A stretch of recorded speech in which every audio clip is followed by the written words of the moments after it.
আসসালামু আলাইকুম। Live MCQ এর পক্ষ থেকে সকলকে শুভেচ্ছা স্বাগতম।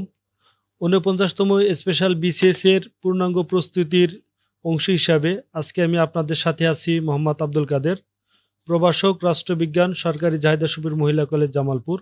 আমি ৩৮তম বিসিএস এর শিক্ষা ক্যাডারে যোগদান করেছি। এছাড়া ঢাকা বিশ্ববিদ্যালয়ের রাষ্ট্রবিজ্ঞান বিভাগ থেকে অনার্স এবং মাস্টার্স ডিগ্রি কমপ্লিট করেছি। আজকে আমি আপনাদের সাথে রাষ্ট্রবিজ্ঞানের গুরুত্বপূর্ণ একটা সাবজেক্ট, প্রধান বৈদেশিক সরকার বা যুক্তরাজ্য, যুক্তরাষ্ট্র, ফ্রান্স এবং জাপান, এই 4টা দেশ নিয়ে সংক্ষেপে আলোচনা করার চেষ্টা করব।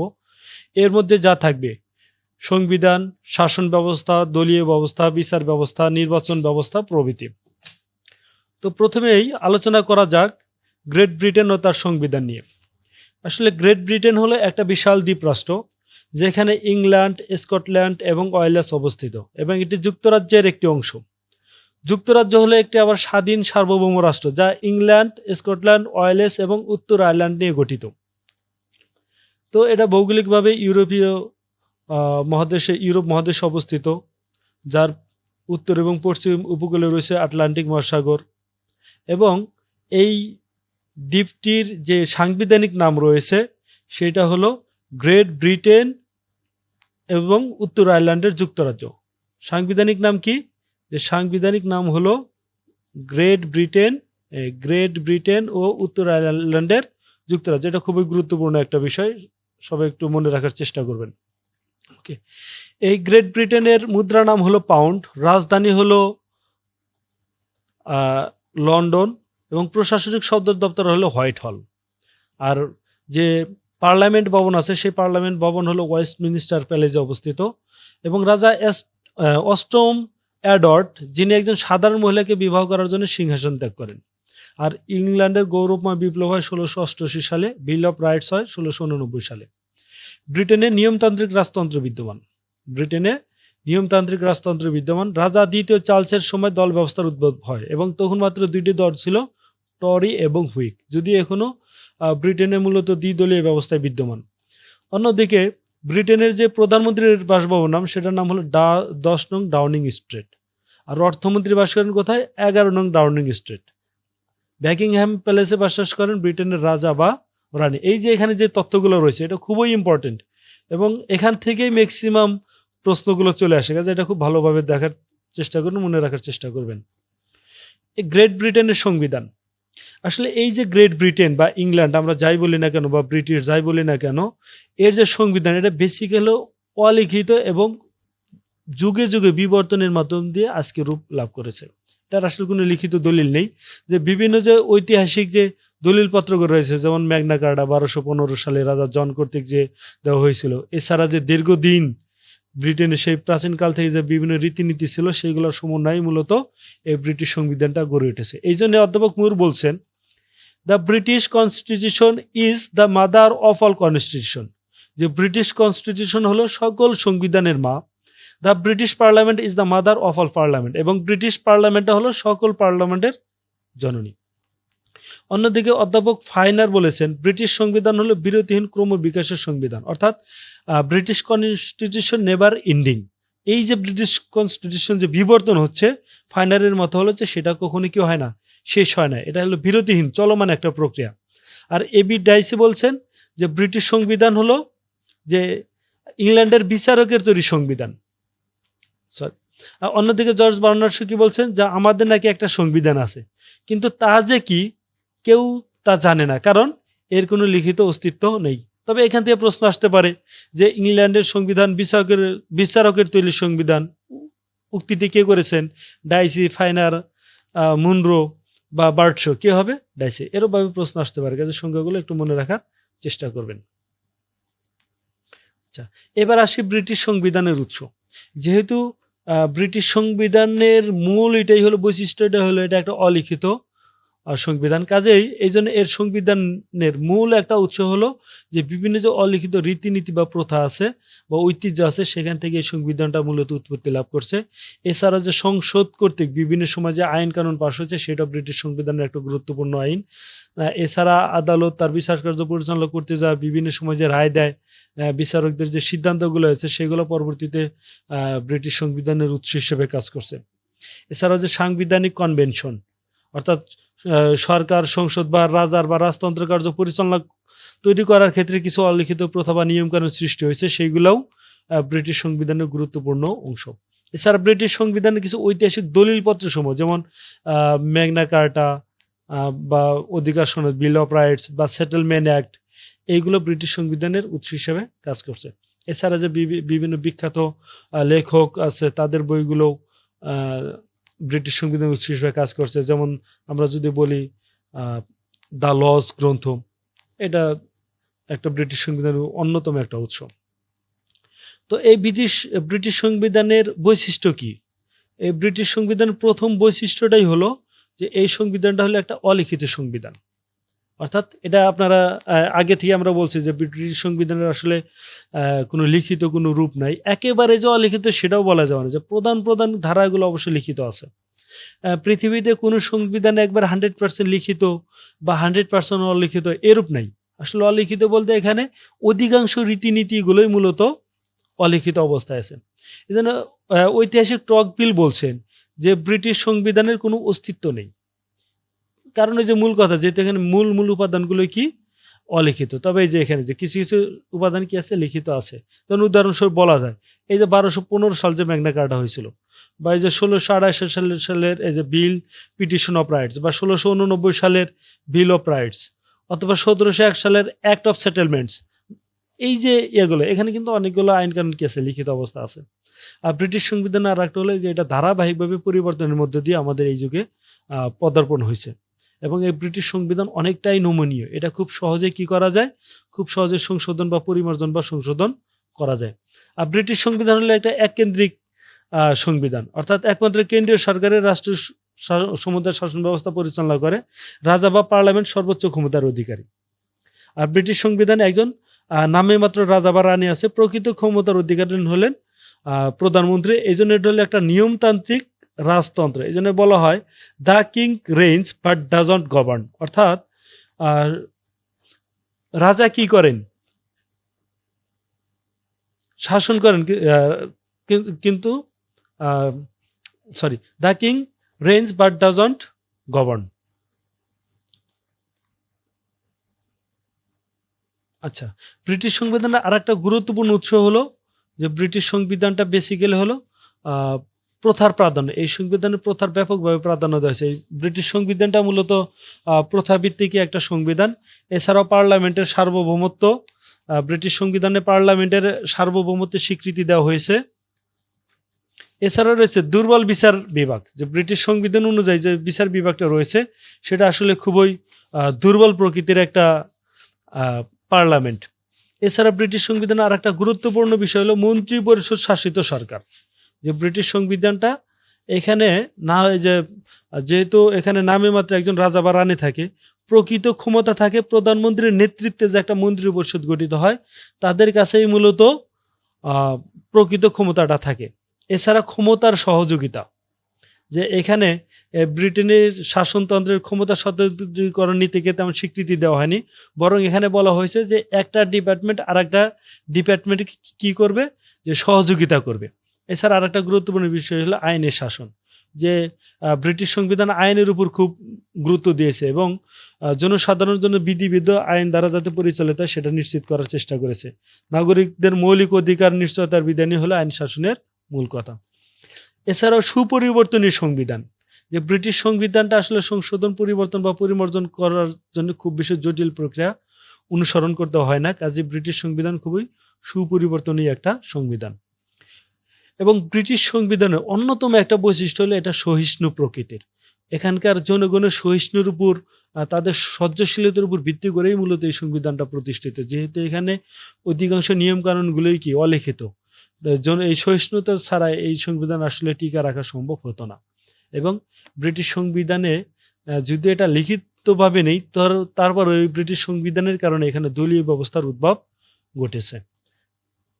ওকে, তাহলে এখান থেকে প্রশ্ন আসতে পারে কিভাবে, যে এখান থেকে প্রশ্ন আসতে পারে যেমন বিল অফ রাইটস কত সালে পাস হয়, 1688 সালে। কত সালে? সরি ১৬89 সালে। কত সালে? ১৬89 সালে। বিল অফ রাইটস পাস হয় কত সালে? ১৬89 সালে। ওকে। তারপর ম্যাগনা কার্টা কোন রাজা মেনে নেন? কোন রাজা মেনে নেন? রাজা জন। ব্রিটিশ সংবিধান তৈরি হয়নি, গড়ে উঠেছে। উক্তিটি কে করেছেন? Ivory Jennings.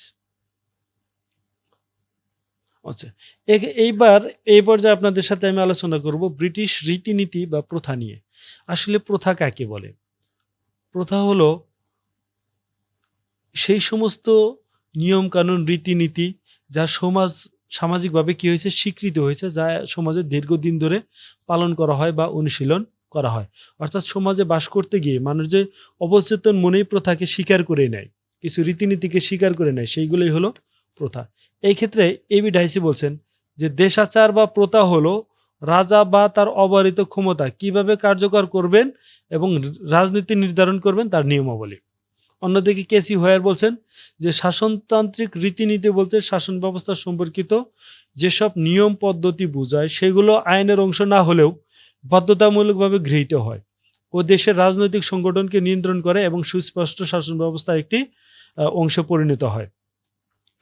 প্রফেসর ওয়াক বলছেন যে প্রথাগত বিধান হচ্ছে এমন কতিপয় অভ্যাস বা বোঝাপড়া যেগুলো সরকারি কর্তৃপক্ষ পারস্পরিক সম্পর্ক এবং ক্রিয়াকলাপকে নিয়ন্ত্রণ করে। এই প্রথা বা রীতিনীতি মূলত 4 প্রকার, অর্থাৎ 4 ধরনের প্রথা বা রীতিনীতি বিদ্যমান আছে। একটা হলো রাজা বা রানীর বিশেষ অধিকার সম্পর্কিত রীতিনীতি বা প্রথা, যে এটা রাজা বা রানীর বিশেষ অধিকার, প্রিভিলেজ যেগুলো আছে সেইগুলো নিয়ে মূলত এখানে আলোচনা করা হয়। এছাড়া যে ব্রিটিশ পার্লামেন্টের যে ক্যাবিনেট সিস্টেম আছে, সেই ক্যাবিনেট সিস্টেমে কিছু রীতিনীতি প্রথা তৈরি হয়েছে। এছাড়া পার্লামেন্টের যে House of Lords, House of Commons বা দুইটা যে রয়েছে, সেইগুলো নিয়ে এখানে কিছু রীতিনীতি তৈরি হয়েছে। এছাড়াও যে এক সময় পৃথিবীর অধিকাংশ দেশগুলো ছিল ব্রিটিশদের কলোনি, তো এখন তো অধিকাংশ দেশগুলো স্বাধীন হয়ে গেছে, তো তারা একটা সংগঠন করছে কি, কমনওয়েলথ। এই কমনওয়েলথ সম্পর্কেও কিছু রীতিনীতি প্রথা রয়েছে। এখন এই যে ব্রিটিশের রীতিনীতি বা প্রথা কেন মান্য করা হয়? আসলে ব্রিটিশরা খুবই রক্ষণশীল একটা জাতি, তারা ইতিহাস ঐতিহ্যকে ধরে রাখতে খুব পছন্দ করে। সেই জন্যই মূলত তারা রীতিনীতি প্রথাগুলোকে মান্য করে বা মেনে চলার চেষ্টা করে। তো আমরা একটি স্পেসিফিক যদি বলি যে জনমতের চাপ বা ভারসাম্য রক্ষা করা, অথবা যে ব্রিটিশ জাতির যে রক্ষণশীলতা বা ঐতিহ্যপ্রিয়তা আছে, এই সমস্ত কারণে কি করে, তারা রীতিনীতি বা প্রথাগুলো মেনে চলে। এছাড়া রাজনৈতিক এবং মনস্তাত্ত্বিক কারণ, এই দুইটা কারণে কি করে, তারা রীতিনীতিগুলো মেনে চলে। এছাড়া শাসনতন্ত্রের ধারাবাহিকতা সংরক্ষণ, নমনীয় গতিশীল সংবিধান প্রতিষ্ঠা বা এই যে ব্রিটিশ যে রীতিনীতি বা প্রথা আছে তাদের পিছনে আসলে ব্যাপক জনসমর্থন রয়েছে, যে এগুলা ইচ্ছা করলে কোনো সরকার এগুলোটাকে লঙ্ঘন করতে পারবে না বা এটা কি করে কোনো নতুন কোনো আইন তৈরি করতে পারবে না। এছাড়া শাসনতান্ত্রিক রীতিনীতিগুলো আইনে পরিণত হওয়ার সম্ভাবনা থাকে, বাস্তব এর উপযোগিতাও রয়েছে, শাসন ব্যবস্থার ভারসাম্য রক্ষা করে, আইনে পরিণত হওয়ার আশঙ্কা রয়েছে। তারপরে ক্যাবিনেটের অস্তিত্ব রক্ষার জন্যও এই শাসনতান্ত্রিক রীতিনীতি খুবই প্রয়োজন। তারপরে আইন লঙ্ঘনের ভয়, যে ব্রিটেনে আসলে রীতিনীতি বা প্রথাগুলোকে আইনের মতোই মান্য করা হয়। এখন এই রীতিনীতির বা ব্রিটিশ শাসন ব্যবস্থার একটা গুরুত্বপূর্ণ একটা বিষয় হলো আইনের শাসন। আসলে আইনের শাসন বলতে কি বোঝায়? এবি ডাইসি ছিলেন একজন ব্রিটিশ আইনবিদ, যিনি তার an introduction to the law of constitution গ্রন্থে এই সর্বপ্রথম আইনের শাসন নিয়ে আলোচনা করেছেন এবং এই আইনের শাসন বিষয়টাকে তিনি খুবই জনপ্রিয় করে গড়ে তুলছেন। যে তার কোন বই, an introduction to the law of the constitution. তিনি আইনের শাসনের মূলত 3টি কথা বলছেন। প্রথমত হলো যে আইনের চূড়ান্ত প্রাধান্য, অর্থাৎ যে কোনো কাজে আগে আইনকে প্রাধান্য দিতে হবে এবং আইনের দৃষ্টিতে সকল নাগরিক সমান, যেখানে ধনী গরিব ভেদে কোনো ভেদাভেদ করা যাবে না, এবং সংবিধানের উপর আইনের ভিত্তি, যে সংবিধানটা তৈরি হবে আইনের উপর ভিত্তি করেই, যে সংবিধানের উপর আইনের ভিত্তি। এই মূলত 3টে নীতির কথা বলেছেন। তো প্রশ্ন কিভাবে হতে পারে, যেমন শাসনতান্ত্রিক রীতিনীতি ও আইনের অনুশাসন ধারণার দুটির প্রবক্তাকে প্রবক্তা হলো অধ্যাপক ডাইসি। কত শ্রেণীর প্রথা বা রীতিনীতি রয়েছে? কত শ্রেণীর? 4 শ্রেণীর। ওকে, এখন আমরা আলোচনা করব ব্রিটেনের অন্যতম একটা গুরুত্বপূর্ণ বৈশিষ্ট্য ব্রিটেন শাসন ব্যবস্থা, সেটা হলো ব্রিটেনের রাজতন্ত্র। যে আমরা শুরুতেই বলছিলাম যে ব্রিটেনে নিয়মতান্ত্রিক রাজতন্ত্র বিদ্যমান, যে ব্রিটেনে একটা নিয়মতান্ত্রিক রাজতন্ত্র বিদ্যমান, অর্থাৎ এখানে একজন নামে মাত্র রাজা বা রানী থাকবেন, যিনি কার্যত প্রধানমন্ত্রীর পরামর্শ অনুযায়ী কাজ করবেন, এবং তিনি সেখানে নিয়মতান্ত্রিকভাবে উত্তরাধিকার বলে উক্ত পদের জন্য তিনি কি হবেন, নির্বাচিত হবেন। এই জন্য কেসি হয়ার যে ব্রিটিশ রাজাকে, রাজা বা রানীকে বলছেন যে জাঁকজমকপূর্ণ সাক্ষী গোপাল বলে অভিহিত করেছেন। তো বর্তমান রাজার নাম হলো চার্লস ফিলিপ আর্থার জর্জ। বর্তমান যে রাজা রয়েছে তার নাম হলো চার্লস ফিলিপ আর্থার জর্জ। আর সবচেয়ে দীর্ঘদিন যিনি ব্রিটেনের ক্ষমতায় ছিলেন তিনি ছিলেন রানী এলিজাবেথ, এবং তিনি 1952 সাল থেকে 2022 সাল পর্যন্ত সুদীর্ঘ সময়, সবচেয়ে বেশি সময় তিনি কি ছিলেন, যে ব্রিটেনের রানী হিসেবে ছিলেন, এবং তিনি সবচেয়ে দীর্ঘ সময় থাকা একমাত্র নারী রাষ্ট্রপ্রধান। ব্রিটেনের রাজশক্তির ক্ষমতার উৎস, যে এখানে দুই ধরনের ক্ষমতার উৎস রয়েছে। একটা হলো ব্রিটেনের বিভিন্নগুলো যে প্রিরোগেটিভ বা বিশেষ অধিকারগুলো রয়েছে, যে সেটা হলো একটা উৎস, আর একটা হলো পার্লামেন্টের বিধিবদ্ধ আইন।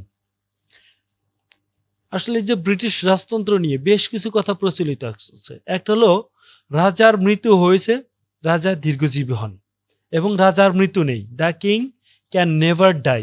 এই যে দুইটা কথা, এটা দ্বারা আসলে কি বোঝায়? এখানে প্রথমে আমাদেরকে বুঝতে হবে ব্রিটেনের রাজা এবং রাজতন্ত্র দুইটা এন্টিটি। রাজা হলো একজন ব্যক্তি, কিন্তু রাজতন্ত্রটাকে ধরা হয় একটা প্রতিষ্ঠান। যে রাজা ব্যক্তি হিসেবে মৃত্যুবরণ করতে পারে, কিন্তু রাজতন্ত্র কখনো কি হবে না, মৃত্যুবরণ করবে না, কারণ একজন রাজা মারা যাওয়ার সাথে সাথে একজন উত্তরাধিকারী স্বরূপ আরেকজন সিংহাসনে বসবেন। এই জন্য বলা হয় যে রাজার মৃত্যু নেই, রাজার মৃত্যু হয়েছে, রাজা দীর্ঘজীবী।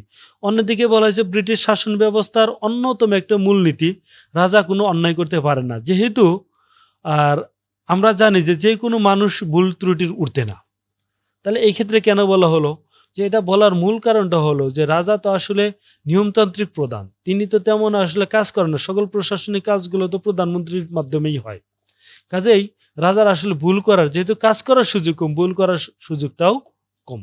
আর একটা যে রাজা রাজত্ব করেন কিন্তু শাসন করেন না। এই নিয়মতান্ত্রিক, যেহেতু একটা নিয়মতান্ত্রিক রাজতন্ত্র বিদ্যমান, সেখানে প্রকৃত ক্ষমতা থাকে প্রধানমন্ত্রীর কাছে।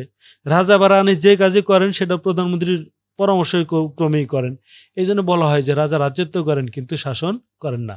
রাজা বা রানী শিশুও নন, আবার বৃদ্ধ নন। এটা আর একটা ব্রিটিশ রাজতন্ত্র নিয়ে প্রচলিত একটা কথা।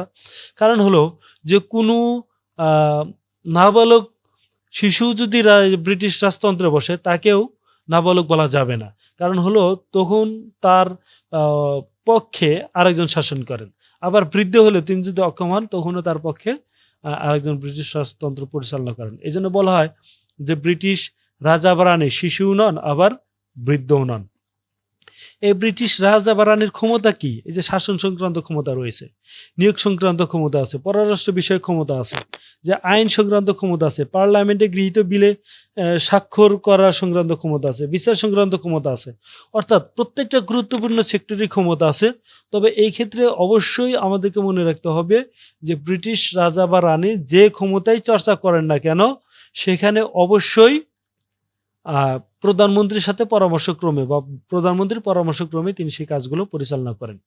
তো এবার কথা হলো, তাহলে এই ব্রিটিশ রাজতন্ত্র যার ক্ষমতা তেমন নেই, প্রধানমন্ত্রীর কথা অনুযায়ী সব কাজ করতে হয়, তো তারপরে রাজতন্ত্র কেন টিকে আছে, বা এই গণতান্ত্রিক যুগেই বা কেন টিকে আছে, যেখানে পৃথিবীর অধিকাংশ দেশে কি রাজতন্ত্র অনেকটা বিলুপ্ত হয়ে প্রকৃত গণতন্ত্র প্রতিষ্ঠা হয়েছে। তো আসলে এই ব্রিটিশদের রাজতন্ত্র টিকে থাকে, যে প্রথা যে কারণে টিকে আছে, ব্রিটিশ রাজতন্ত্রগুলো ঠিক অনেকটা সেই কারণেই টিকে আছে। যেমন ব্রিটিশদের রক্ষণশীলতা, এই যে ব্রিটিশরা রক্ষণশীল জাতি, তারা ইতিহাস ঐতিহ্য ধরে রাখতে খুবই পছন্দ করে, যে কারণে তারা ব্রিটিশ রাজতন্ত্রকে তারা কি করেন নাই, যে পরিবর্তন না করে, বরং সেটাকেই এই প্রেসিডেন্সিয়াল নামে মাত্র একজন রাষ্ট্রপতির আদলে সেটাকে গড়ে তুলেছেন। তারপরে গণতন্ত্রীকরণ করার ক্ষেত্রে ব্রিটিশ রাজতন্ত্র কোনো বাধার সৃষ্টি করে না। আবার রাজপদের ব্যবহারিক মূল্য রয়েছে। তারপর সংসদীয় ব্যবস্থার সমর্থক, যে এখানে সংসদীয় ব্যবস্থার ক্ষেত্রে যে ব্রিটিশ রাজতন্ত্র আসলে কোনো বাধা হয়ে দাঁড়ায় না। রাজা বা রানী হস্তক্ষেপ মুক্ত, আসলে রাজা বা রানী যে পার্লামেন্টের উচ্চকক্ষ নিম্নকক্ষের কোনো কাজ আসলে হস্তক্ষেপ করেন না। আর ব্রিটিশদের যে ইতিহাস ঐতিহ্য রয়েছে, যে ক্যাবিনেটের যে ধারাবাহিকতা আছে, সেগুলো রক্ষা করার জন্য ব্রিটিশ রাজতন্ত্র টিকে আছে। আর তাছাড়া এই ব্রিটিশ রাজতন্ত্র আসলে কোনো ব্যয়বহুল বিষয় না, যেহেতু এর পিছনে অর্থনৈতিক ব্যয়িতম নেই, যার ফলে এটা খুব সুন্দরভাবে টিকে আছে। আর ব্রিটিশ রাজতন্ত্রকে মনে করা হয় ঐক্যের প্রতীক, যে ব্রিটিশ রাজতন্ত্রে ওই ঐক্যের প্রতীক মনে করার কারণে এখন পর্যন্ত ঠিকই আছে। আর মনস্তাত্ত্বিক দিক থেকে যে তারা রাজা বা রানীকে টিকে রেখেছেন। এছাড়া ব্রিটিশের রাজা বা রানী তিনি হলেন নিরপেক্ষ, তিনি কোনো দল মত পথের সাথে না, যার ফলে এই নিরপেক্ষতা বজায় রাখার কারণে ব্রিটিশ রাজতন্ত্র টিকে আছে। এছাড়া হলো সংযোগ সৃষ্টি করা জনগণের সাথে সরকারের সাথে জনগণের এই যে সংযোগ সৃষ্টি করার ক্ষেত্রে ব্রিটিশ রাজতন্ত্র খুবই গুরুত্বপূর্ণ, অথবা প্রাচীন যে ইতিহাস ঐতিহ্য যেগুলো রয়েছে তার সাথে বর্তমানে সংযোগ ঘটানোর ক্ষেত্রেও ব্রিটিশ রাজতন্ত্র গুরুত্বপূর্ণ ভূমিকা পালন করে। আর আপনারা জানেন যে সংসদীয় পদ্ধতি একটা নামে মাত্র কি থাকে, রাষ্ট্রপতি থাকে, ঠিক এখানেও ব্রিটিশ রাজতন্ত্র অনেকটা আনুষ্ঠানিকতা মাত্র। এছাড়া ব্রিটিশ রাজতন্ত্রদের ব্যক্তিগত যে প্রভাব প্রতিপত্তি বা জৌলুস আছে সেটা টিকে রাখার পেছনে গুরুত্বপূর্ণ ভূমিকা পালন করেছে। এছাড়া জাঁকজমকপূর্ণ এবং বৈচিত্র্য উৎস ব্রিটিশ রাজতন্ত্র খুবই গুরুত্বপূর্ণ এবং চিরন্তন প্রতিনিধি হিসেবে এটা টিকে আছে। এখান থেকে প্রশ্ন কিভাবে হতে পারে, তিনি রাজত্ব করেন শাসন করেন না, উক্তিটি কার সম্পর্কে করা হয়েছে? উক্তিটি কার সম্পর্কে করা হয়েছে? উক্তিটি করা হয়েছে ব্রিটিশ রাজা বা রানী সম্পর্কে। ব্রিটেনের রাজতন্ত্রের ক্ষমতার উৎস কয়টা? দুইটা। ব্রিটেনের ইতিহাসে সবচেয়ে দীর্ঘতম সময় শাসন করা রাজা বা রানীর নাম কি? দ্বিতীয় এলিজাবেথ। ব্রিটেনের কোন রাজা একজন সাধারণ মহিলাকে বিয়ে করার কারণে সিংহাসনচ্যুত হন? রাজা এডওয়ার্ড। এবার আপনাদের সাথে আলোচনা করব ব্রিটিশ পার্লামেন্ট নিয়ে। ব্রিটিশ পার্লামেন্ট হলো যুক্তরাজ্যের সর্বোচ্চ আইনসভা, যা House of Commons, House of Lords এবং রাজতন্ত্র এই তিনটি অংশ নিয়ে গঠিত। অর্থাৎ ব্রিটিশ আইনসভায় তিনটা অংশ রয়েছে, একটা হলো House of Commons, House of Lords এবং রাজতন্ত্র। এই দুই কক্ষ বিশিষ্ট সংস্থাটির যুক্তরাজ্য, the Great Britain and Northern Ireland সহ ক্রাউন ডিপেন্ডেন্সি এবং ব্রিটিশ বিদেশি অঞ্চলগুলোর জন্য আইন প্রণয়ন করে। হাউস অফ কমন্স হলো জনপ্রিয়ভাবে নির্বাচিত নিম্নকক্ষ, অন্যদিকে হাউস অফ লর্ডস হলো উচ্চকক্ষ।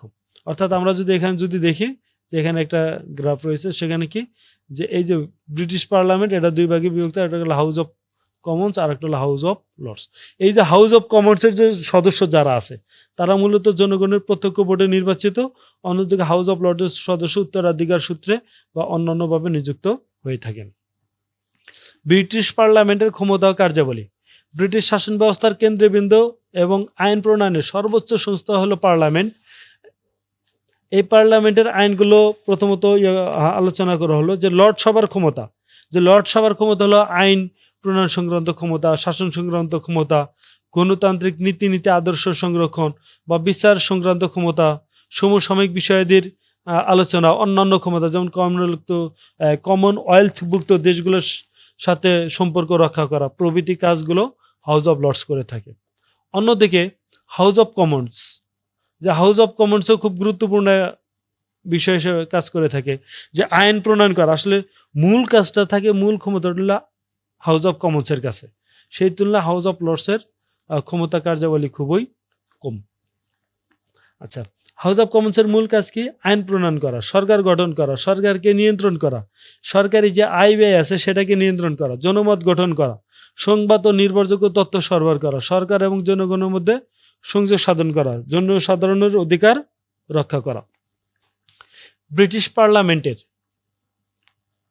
কমিটি ব্যবস্থা, যে ব্রিটিশ পার্লামেন্টের 5 ধরনের কমিটির কথা সাধারণত বলা হয়েছে। প্রথমত হলো একটা থাকে সমগ্র কক্ষ কমিটি, আর একটা থাকে স্থায়ী কমিটি, কিছু থাকে সিলেক্ট কমিটি বিশেষ কোনো কাজের জন্য, এছাড়া বেসরকারি বিল কমিটি থাকে, যৌথ কমিটি থাকে।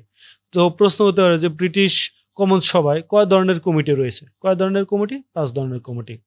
ব্রিটিশ পার্লামেন্টের এই কমিটি ব্যবস্থার গুরুত্বটা কেন? আসলে যে এই যে ব্রিটিশ যে শাসন ব্যবস্থা রয়েছে, যে কমিউনিটি সরকার রয়েছে, সেই সরকারকে জনগণের কাছে জবাবদিহি করতে বাধ্য করে।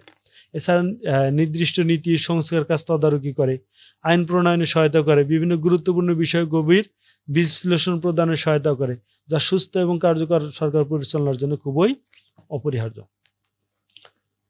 এখন আমরা একটু জানবো হাউস অফ কমন্স নিয়ে। যে আমরা জানি যে ব্রিটিশ পার্লামেন্ট দ্বিকক্ষ বিশিষ্ট, যার নিম্নকক্ষের নাম হলো হাউস অফ কমন্স। এই হাউস অফ কমন্সের মোট সদস্য হলো 650 জন, যারা জনগণের প্রতিনিধিত্ব করে এবং যারা জনগণের সরাসরি ভোটে নির্বাচিত। এবং তাদের মূল কাজটা হলো জনগণের জন্য কল্যাণমূলক আইন তৈরি করা, সরকারের আর্থিক বিষয় যেগুলো দেখা, জনগণের প্রতি সরকারের যে জবাবদিহিতা আছে তা নিশ্চিত করা। হাউস অফ কমন্স এবং হাউস অফ লর্ডসের চেয়ে এটা বেশি শক্তিশালী। এছাড়া ঐতিহাসিক প্রেক্ষাপট রয়েছে, যে প্রতিষ্ঠান বিকাশ 13 এবং 14 শতাব্দীতে এটার বিকাশ শুরু হয় এবং ঐতিহাসিকভাবে এটা হাউস অফ লর্ডসের অধীনস্থ থাকলেও বর্তমানে এটি অধিক শক্তিশালী একটা হাউস। হাউস অফ কমন্সের পক্ষে সবুজ রঙের বেঞ্চ রয়েছে, যেখানে এমপিরা তো বিতর্ক এবং আলোচনায় অংশ নেয়। স্পিকার পদটিও হাউস অফ কমন্সের একটি গুরুত্বপূর্ণ ভূমিকা, যিনি বিতর্কে অংশ নেন না কিন্তু হাউসের কাজ পরিচালনা করেন। হাউস অফ লর্ডস ব্রিটিশ সংবিধানের দুইটা কক্ষের মধ্যে উচ্চ কক্ষের নাম হলো হাউস অফ লর্ডস। আইন প্রণয়নে হাউস অফ কমন্সকে সহায়তা করে এবং সরকারের কাছে তত্ত্বাবধান করে। হাউস অফ লর্ডসের মূল কাজটা হলো হাউস অফ কমন্সকে সহযোগিতা করা। এর সদস্যরা সচরাচর হন লর্ড, ব্যারনেস এবং যারা বিভিন্ন পেশা ক্ষেত্রে যাদের অভিজ্ঞতা জ্ঞান ব্যবহার করে সরকারকে চ্যালেঞ্জ করেন, আইনের খসড়া তৈরি ও সংশোধনে তারা অংশ নেন। ওকে, গঠন সদস্যপদ হাউস অফ লর্ডস প্রধানত জীবনব্যাপী সদস্য, লাইফ পেয়ার্স এবং বংশানুক্রমিক সদস্য এবং চার্চ অফ ইংল্যান্ডের কিছু বিশপ নিয়ে গঠিত। এতে কোনো রাজনৈতিক সংখ্যাগরিষ্ঠতা থাকে না, কারণ এই সদস্যরা রাজনৈতিক দলের সদস্য হতেও পারে, নাও পারে, যাদেরকে ক্রস বেঞ্চার বলা হয়। আচ্ছা, ঐতিহাসিক প্রেক্ষাপট হাউস অফ লর্ডস যুক্তরাজ্যের অন্যতম প্রাচীন প্রতিষ্ঠান। এক সময় এটি রাজকীয় উপদেষ্টা পরিষদের অংশ ছিল, কিন্তু পরবর্তীতে হাউস অফ কমন্স থেকে আলাদা হয়ে ব্রিটিশ পার্লামেন্টের দুইটি কক্ষের একটিতে পরিণত হয়। আইন সংসদের মাধ্যমে এখন আর বংশানুক্রমিক পদগুলো সহজে পাওয়া যায় না, যা সদস্যদের পেশাগত যোগ্যতা দক্ষতার উপর বেশি জোর দেয়। ব্রিটিশ ক্যাবিনেট হলো যুক্তরাজ্যের সর্বোচ্চ সিদ্ধান্ত গ্রহণকারী সংস্থা। অর্থাৎ এই যে House of Commons, House of Lords রয়েছে, এদের মধ্যে সবচেয়ে শক্তিশালী একটা কমিটি হলো ব্রিটিশ ক্যাবিনেট সিস্টেম, যা প্রধানমন্ত্রী এবং তার নিয়োগকৃত মন্ত্রীদের নিয়ে এই ব্রিটিশ ক্যাবিনেটটা গঠিত হয়। ব্রিটিশ ক্যাবিনেট গঠিত হয় কিভাবে? যে এটা মূলত ব্রিটিশ ক্যাবিনেট গঠিত হয় যে প্রধানমন্ত্রী ক্যাবিনেটের সভাপতিত্ব করেন, তিনি মন্ত্রীদের নিয়োগ দেন এবং ক্যাবিনেটের সদস্যরা সাধারণত মন্ত্রণালয়ের দায়িত্বপ্রাপ্ত মন্ত্রীরা হয়ে থাকেন। আর এই ক্যাবিনেট হলো সর্বোচ্চ নীতি নির্ধারণ সংস্থা, যে যুক্তরাজ্যের পার্লামেন্টারি সিস্টেম অফ গভর্নমেন্টের সর্বোচ্চ নীতি নির্ধারণী সংস্থা হলো হাউস অফ ব্রিটিশ ক্যাবিনেট। এটি সরকারের গুরুত্বপূর্ণ সিদ্ধান্ত গ্রহণ এবং নির্বাহী বিভাগের মূল চালিকা শক্তি হিসেবে কাজ করে এবং এই ক্যাবিনেটের সদস্যরা সরকার নীতি কার্যক্রমের জন্য সংসদের কাছে দায়বদ্ধ থাকেন। এটা নিশ্চিত করে যে সরকার জনগণের কাছে জবাবদিহি করতে বাধ্য থাকে। ব্রিটিশ শাসন ব্যবস্থার আর একটা গুরুত্বপূর্ণ টার্ম হলো প্রিভি কাউন্সিল। এই প্রিভি কাউন্সিল কি? যে প্রিভি কাউন্সিল হলো যুক্তরাষ্ট্রের সার্বভৌম রাষ্ট্র প্রধানের পরামর্শদাতা। অর্থাৎ এই যে প্রিভি কাউন্সিলটা হলো যে ব্রিটিশ রাজা বা রানী যে রয়েছেন তাদের পরামর্শদাতা, একটা আনুষ্ঠানিক সংস্থা যার সদস্যরা সাধারণত সিনিয়র রাজনীতিবিদ, আইনজীবী এবং ধর্মীয় নেতারা হয়ে থাকেন। ঐতিহাসিকভাবে এটা ছিল প্রথম দিকে এই যে প্রিভি কাউন্সিল প্রথম দিকে এটা ছিল রাজার ব্যক্তিগত উপদেষ্টা। প্রথম দিকে প্রিভি কাউন্সিলটা ছিল রাজার ব্যক্তিগত উপদেষ্টা, সরকারের ক্ষমতা কাঠামোর একটা গুরুত্বপূর্ণ অংশ। যদি এর ক্ষমতা হ্রাস পেয়েছে এবং এটি মূলত মন্ত্রী পরিষদ দ্বারা প্রতিস্থাপিত হয়েছে। এটি এখন অনেক সিদ্ধান্ত গ্রহণে সহায়তা করে থাকে। ব্রিটেনের প্রধানমন্ত্রী নিয়ে এখন আলোচনা করব। যে মন্ত্রী পরিষদ শাসিত বা সংসদীয় পদ্ধতির সরকার ব্যবস্থা বিদ্যমান। এই ধরনের শাসন ব্যবস্থায় প্রকৃত ক্ষমতা থাকে মন্ত্রিসভার নিকট এবং এই ক্ষমতার কেন্দ্রবিন্দু থাকে একজন প্রধানমন্ত্রী। সবচেয়ে দীর্ঘমেয়াদী প্রধানমন্ত্রী ছিলেন ওয়ালপল, প্রথম প্রধানমন্ত্রী হিসেবে বিবেচনা করা হয়। আর সবচেয়ে কম সময় দায়িত্ব পালন করেন লিজ ট্রাস এবং বর্তমান প্রধানমন্ত্রীর নাম কিয়ার স্টারমার, যিনি লেবার পার্টি থেকে নির্বাচিত হয়েছেন। 1937 সালের রাজমন্ত্রী আইনে ব্রিটিশ প্রধানমন্ত্রীর পদ সরকারীকৃত হয়েছে। সাধারণ নির্বাচনের পর পার্লামেন্টের সংখ্যাগরিষ্ঠ দলকেই রাজা বা রানী প্রধানমন্ত্রী পদের জন্য মনোনীত করেন। ব্রিটিশ প্রধানমন্ত্রী হবার যোগ্যতা: কমপক্ষে 25 বছর বয়স হতে হবে, কমন সভার সদস্য হতে হবে, নিজ দলের গ্রহণযোগ্যতা থাকতে হবে, ক্যাবিনেট এবং নেতৃত্ব সম্পর্কে জ্ঞান থাকতে হবে, ক্ষমতা থাকতে হবে। ব্রিটিশ প্রধানমন্ত্রীর পদমর্যাদা হিসেবে তিনি হলেন ক্যাবিনেটের প্রধান, কমন সভার নেতা, দলের নেতা, জাতির নেতা। ব্রিটেনের প্রধানমন্ত্রীর ক্ষমতা কার্যাবলী: যে প্রধানমন্ত্রী সংসদীয় ব্যবস্থার একটি অবিচ্ছেদ্য অংশ এবং তার ক্ষমতা কার্যবল যুক্তরাজ্যের শাসন ব্যবস্থায় একটি শক্তিশালী প্রভাবশালী ব্যক্তিত্বে পরিণত করে। আর তার কাজের মধ্যে প্রথম সরকার গঠন করা, তারপরে যারা সংখ্যাগরিষ্ঠভাবে নির্বাচন যারা সংখ্যাগরিষ্ঠভাবে তারা সরকার গঠন করবে, মন্ত্রী পরিষদ গঠন করা, পরিচালনা করা, সংসদে নেতৃত্ব দেওয়া, নীতি নির্ধারণ বাস্তবায়ন করা, বৈদেশিক বিদেশি বিভিন্ন রাষ্ট্রের সাথে সম্পর্ক স্থাপন করা, রাজকীয় ক্ষমতা প্রয়োগ করা এবং জনগণের প্রতিনিধিত্ব করা। যুক্তরাজ্যের বর্তমান প্রধানমন্ত্রীর নাম কি? Care steamer. ব্রিটিশ ক্যাবিনেটের মধ্যমণি কি? ব্রিটিশ ক্যাবিনেটের মধ্যমণি হলো প্রধানমন্ত্রী। ব্রিটেনের দলীয় ব্যবস্থা, যা আমরা আগেই বলছি যে ব্রিটেনে প্রথম দিকে দুইটা মাত্র রাজনৈতিক দল ছিল, যে 1689 সালে সর্বপ্রথম টরি এবং হুইগ এই দুই দল প্রাধান্য ছিল। 32 সালে আইনের মাধ্যমে টরি ও হুইগ এই দুই দলের নাম পরিবর্তন হয়ে রক্ষণশীল উদারনৈতিক। আর বর্তমানে 1899 সালে শ্রমিক দল গঠিত হয় এবং বর্তমানে এই দুইটি দলই ব্রিটিশ রাজনীতিতে শক্তি হিসেবে প্রতিষ্ঠা করেছে। আর যুক্তরাজ্যের রাজনৈতিক দলগুলোর দীর্ঘ বিবর্তনের মাধ্যমে গঠিত হয়েছে এবং বর্তমানে তার ব্রিটিশ শাসন ব্যবস্থার একটি অবিচ্ছেদ্য অংশ। ব্রিটিশ ব্যবস্থা প্রতিনিধিত্বমূলক ব্যবস্থার উপর গঠিত, যেখানে জনগণ ভোটের মাধ্যমে নিজেদের প্রতিনিধি নির্বাচন করে। এখান থেকে প্রশ্ন কিভাবে হতে পারে যে ব্রিটেনের দলীয় ব্যবস্থার সংস্কার আইন হয়েছিল কত সালে? ব্রিটেনের দলীয় ব্যবস্থার সংস্কার আইন হয়েছিল কত সালে? 1832 সালে। ব্রিটেনের রাজনৈতিক দলের উদ্ভব হয় কোন শতাব্দীতে? সপ্তদশ শতাব্দীতে। কোন শতাব্দীতে রাজনৈতিক দলের উদ্ভব হয়? কোন শতাব্দীতে? সপ্তদশ শতাব্দীতে।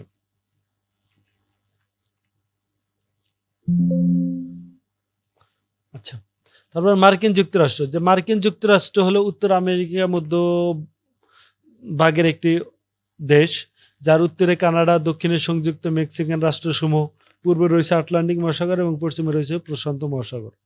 এছাড়া হাওয়াই দ্বীপপুঞ্জ, আলাস্কা অঙ্গরাজ্য, অসংখ্য ক্ষুদ্র ক্ষুদ্র বিচ্ছিন্ন দ্বীপ নিয়ে এই যুক্তরাষ্ট্রটি গঠিত। মার্কিন যুক্তরাষ্ট্রের নাম ইংলিশ নাম হলো ইউনাইটেড স্টেটস অফ আমেরিকা। রাজধানী ওয়াশিংটন ডিসি। বৃহত্তম শহর হলো নিউ ইয়র্ক। সরকার ব্যবস্থা হলো রাষ্ট্রপতি শাসিত সরকার। এখানে আইনসভা হলো দ্বিকক্ষ বিশিষ্ট আইনসভা। সিনেটের মোট সদস্যের সংখ্যা হলো 100, যেটা হলো আইনসভার উচ্চ কক্ষ, এবং নিম্ন কক্ষ হলো প্রতিনিধি সভা, যার সদস্য সংখ্যা 435। এছাড়া মোট সেখানে 50টি অঙ্গরাজ্য রয়েছে এবং মোট ইলেকটোরাল কলেজের ভোট রয়েছে 538টি। মার্কিন যুক্তরাষ্ট্রের প্রথম রাষ্ট্রপতি জর্জ ওয়াশিংটন 1732 থেকে 1799 সাল পর্যন্ত ক্ষমতা ছিলেন। বর্তমান প্রেসিডেন্ট হলেন ডোনাল্ড ট্রাম্প, যিনি 47তম প্রেসিডেন্ট হিসেবে আছেন। আমেরিকার স্বাধীনতার মূল লেখক থমাস জেফারসন। স্বাধীনতা দিবস 4 জুলাই 1776। 1783 সালে প্যারিস চুক্তি স্বাক্ষরের মাধ্যমে ব্রিটেনের আনুষ্ঠানিকভাবে ব্রিটেন মুক্ত হয়ে মার্কিন যুক্তরাষ্ট্রের স্বাধীন হিসেবে রাষ্ট্র পরিচালনা শুরু করেন। মার্কিন যুক্তরাষ্ট্রের সংবিধান। মার্কিন যুক্তরাষ্ট্রের সংবিধান হলো দেশটির সর্বোচ্চ আইন এবং বিশ্বের প্রাচীনতম লিখিত সংবিধানগুলোর মধ্যে অন্যতম, যা 1789 সালে কার্যকর হয়। এটি একটি যুক্তরাষ্ট্রীয় ব্যবস্থার শাসন পদ্ধতির ভিত তৈরি করে, যেখানে কেন্দ্রীয় ক্ষমতা ও কেন্দ্রীয় সরকার রাজ্যগুলোর মধ্যে ক্ষমতা ভাগ করে দেওয়া হয়। অর্থাৎ যুক্তরাষ্ট্রীয় ব্যবস্থায় কেন্দ্র এবং প্রদেশের মধ্যে সংবিধান অনুযায়ী ক্ষমতাগুলো ভাগ করে দেয়, যাতে সবাই সুন্দর স্বাচ্ছন্দ্যভাবে নিজেদের কার্যাবলী পরিচালনা করতে পারে। সংবিধানটিতে একটি প্রস্তাবনা রয়েছে, 7টি অনুচ্ছেদ আছে। পরবর্তীতে যোগ হওয়া 27টি সংশোধনী নিয়ে গঠিত, যার মধ্যে প্রথম 10টি সংশোধনীকে বিল অফ রাইটস বলা হয়, যা নাগরিকদের মৌলিক অধিকার সংরক্ষণ করে। আর বিশ্বের সবচেয়ে সংক্ষিপ্ত এবং ছোট সংবিধান হিসেবে মার্কিন যুক্তরাষ্ট্রের সংবিধানকে স্বীকৃতি দেওয়া হয়। মার্কিন সংবিধানের বৈশিষ্ট্য যে এখানে যুক্তরাষ্ট্রীয় ব্যবস্থাকে স্বীকৃতি দেওয়া হয়েছে, অর্থাৎ এখানে 50টা অঙ্গরাজ্য রয়েছে। ক্ষমতা পৃথকীকরণ করে দেওয়া হয়েছে, এখানে যে আইন বিভাগ, শাসন বিভাগ, বিচার বিভাগ সহ অন্যান্য বিভাগগুলোর ক্ষমতা পৃথকীকরণ এবং স্বতন্ত্র করে দেওয়া হয়েছে। এখানে দ্বিকক্ষ বিশিষ্ট আইনসভাকে স্বীকৃতি দেওয়া হয়েছে, উচ্চকক্ষ, নিম্নকক্ষ, হাউস অফ সিনেট এবং হাউস অফ রিপ্রেজেন্টেটিভ। এছাড়া এখানে চেক অ্যান্ড ব্যালেন্সের সমন্বয় করা হয়েছে, মৌলিক অধিকার রয়েছে, লিখিত সংশোধনী সংবিধান রয়েছে, সংক্ষিপ্ত সংবিধান রয়েছে, দ্বৈত নাগরিকত্ব এবং মৌলিক অধিকার নিয়েও ব্রিটিশ সংবিধানে আলোচনা করা হয়েছে, যা এই সংবিধানের গুরুত্বপূর্ণ একটা বৈশিষ্ট্য। এখান থেকে প্রশ্ন আসতে পারে কিভাবে, যে বিশ্বের প্রথম লিখিত সংবিধান কোনটি? ব্রিটিশ সংবিধান, মার্কিন সংবিধান, ফ্রান্স সংবিধান, কানাডা সংবিধান? মার্কিন সংবিধান। আচ্ছা, মার্কিন যুক্তরাষ্ট্রের যুক্তরাষ্ট্রীয় ব্যবস্থা। যে মার্কিন যুক্তরাষ্ট্রের যুক্তরাষ্ট্র ব্যবস্থা হলো এমন একটি সরকার ব্যবস্থা যেখানে কেন্দ্রীয় সরকার এবং রাজ্যগুলো সংবিধান অনুযায়ী ক্ষমতা ভাগ করে নেয়। অর্থাৎ এখানে কেন্দ্র কোন ধরনের ক্ষমতা এবং দায়িত্ব পালন করবে, প্রদেশ কোন ধরনের ক্ষমতা এবং দায়িত্ব পালন করবে, সেটা সংবিধান অনুযায়ী বা আইন অনুযায়ী ভাগ করে দেওয়া হয় এবং তারা এই কর্ম সম্পাদন করার ক্ষেত্রে নিজ নিজ ক্ষেত্রে তারা স্বাধীন, যে তারা স্বাধীনভাবে কাজ করবে এবং নিজ নিজ ক্ষেত্রে তাদের মৌলিক ক্ষমতার অধিকারী থাকবে। মোট প্রদেশ হলো 50টা। এই যুক্তরাষ্ট্রের কেন্দ্রীয় সরকারের বৈশিষ্ট্য হলো এখানে দ্বৈত সরকার থাকে, অর্থাৎ কেন্দ্রে থাকে একটা সরকার, প্রদেশে থাকে আরেকটা সরকার। এখানে ক্ষমতাকে বিভাজন করে দেওয়া হয়, কেন্দ্রীয় সরকারের এক ধরনের ক্ষমতা, তারপর হলো প্রাদেশিক সরকারের এক ধরনের ক্ষমতা। এবং অবশ্যই যুক্তরাষ্ট্র ব্যবস্থার জন্য অবশ্যই লিখিত সংবিধানটা ইম্পর্টেন্ট, কারণ এখানে সকল কিছু পুঙ্খানুপুঙ্খভাবে লিখিত থাকে। এবং দ্বিকক্ষ বিশিষ্ট আইনসভা। উচ্চ কক্ষের নাম হলো হাউস অফ লর্ড এবং নিম্ন কক্ষের নাম হলো হাউস অফ কমন্স। এছাড়া রাষ্ট্রপতি শাসিত সরকার ব্যবস্থা রয়েছে, যে ব্রিটিশ সংবিধানের বা ব্রিটিশ শাসন ব্যবস্থার একটা গুরুত্বপূর্ণ বৈশিষ্ট্য হলো যে এটা রাষ্ট্রপতি শাসিত সরকার ব্যবস্থা। এখানে একজন, অর্থাৎ এখানে রাষ্ট্রপতি সব, এখানে নামে মাত্র না, তিনি প্রকৃত শাসক হিসেবে রাষ্ট্র পরিচালনা করেন। দ্বৈত নাগরিকতার স্বীকৃতি রয়েছে, যে একটা কেন্দ্রীয় সরকারের হতে হয় আর একটা প্রাদেশিক সরকারের হতে হয়। এছাড়া যুক্তরাষ্ট্রের ব্যবস্থার মাধ্যমে কেন্দ্রীয় সরকার দেশব্যাপী গুরুত্বপূর্ণ নীতি আইন প্রণয়ন করে, অন্যদিকে অঙ্গরাজ্য সরকারগুলো স্থানীয় চাহিদা প্রয়োজন অনুযায়ী নিজেদের শাসন কার্য পরিচালনা করে। অর্থাৎ যে এক কেন্দ্রিক সরকার এবং যুক্তরাজ্য সরকারের যে সুবিধা, যে যুক্তরাষ্ট্র ব্যবস্থা কি হয়, যে সকল কিছু কি করা হয়, যে এই যে গুরুত্বপূর্ণ নীতি আইন প্রণয়ন, এগুলো কি করা হয়,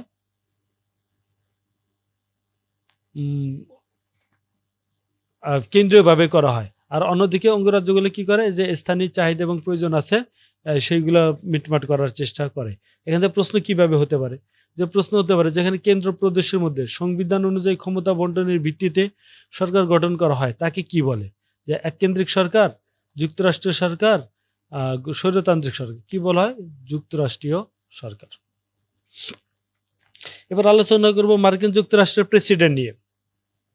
যে মার্কিন যুক্তরাষ্ট্রে রাষ্ট্রপতি শাসিত শাসন ব্যবস্থা বিদ্যমান হয়েছে, যে এই সংবিধান অনুসারে রাষ্ট্রপতি শাসন বিভাগের প্রধান, তিনি রাষ্ট্রের প্রধান, তিনি রাষ্ট্রের প্রকৃত শাসক। তার কার্যকাল হলো 4 বছর। আর একজন কেউ 2 বারের বেশি রাষ্ট্রপতি হিসেবে নির্বাচিত হতে পারবেন না বা নির্বাচনে দাঁড়াতে পারবেন না। যে মার্কিন যুক্তরাষ্ট্রের প্রথম রাষ্ট্রপতি ছিলেন রাজা জর্জ, যাকে স্বাধীনতার ঘোষণা বলা হয়, জর্জ ওয়াশিংটন, যাকে স্বাধীনতার ঘোষকও বলা হয়। 16তম প্রেসিডেন্ট হলেন আব্রাহাম লিঙ্কন, যিনি 1863 সালে দাস প্রথা বিলুপ্ত করেন। 26তম প্রেসিডেন্ট থিওডর রুজভেল্ট মার্কিন যুক্তরাষ্ট্রের প্রথম নোবেল বিজয়ী প্রেসিডেন্ট। 28তম প্রেসিডেন্ট থমাস উড্রো উইলসন, লোক প্রশাসন বিষয়ে অন্যতম প্রবক্তা বলে ধরা হয় থমাস উড্রো উইলসনকে। আর 32তম প্রেসিডেন্ট ছিলেন ফ্র্যাঙ্কলিন ডি রুজভেল্ট, টানা 12 বছর ক্ষমতায় ছিলেন। 33তম প্রেসিডেন্ট হ্যারি এস ট্রুম্যান, যিনি 1935 সালে জাপানের হিরোশিমা ও নাগাসাকি শহরের বিরুদ্ধে পারমাণবিক অস্ত্রের প্রথম এবং একমাত্র ব্যবহারের অনুমতি দেন। বর্তমান প্রেসিডেন্টের নাম ডোনাল্ড ট্রাম্প, যিনি 47তম প্রেসিডেন্ট। আচ্ছা, আহ, মার্কিন যুক্তরাষ্ট্রের প্রেসিডেন্ট তার নির্বাচন নিয়ে একটু যদি বলি, যে আসলে আহ, মার্কিন যুক্তরাষ্ট্রের যে বছর প্রেসিডেন্ট নির্বাচন হবে সেই মাসের মঙ্গলবারে সেই মাসের যে বছর মার্কিন প্রেসিডেন্ট যে বছর নির্বাচিত হবে সেই বছরের নভেম্বর মাসের প্রথম মঙ্গলবার আনুষ্ঠানিকভাবে ভোট গ্রহণ করা হয়।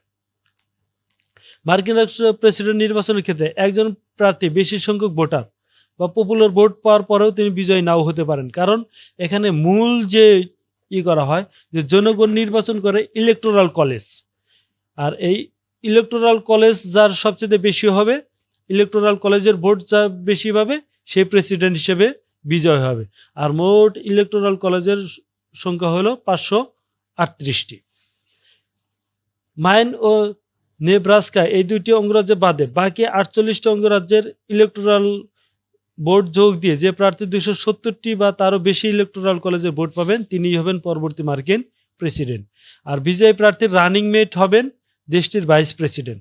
সাধারণত ভোটারদের ভোটে পিছিয়ে থেকে ইলেকটোরাল ভোটে নিযুক্ত হয়েছেন এ পর্যন্ত 5 জন। তাদের মধ্যে আছেন রিপাবলিকান পার্টির নেতা Donald Trump, George W Bush. মার্কিন প্রেসিডেন্টের ক্ষমতা কার্যাবলী।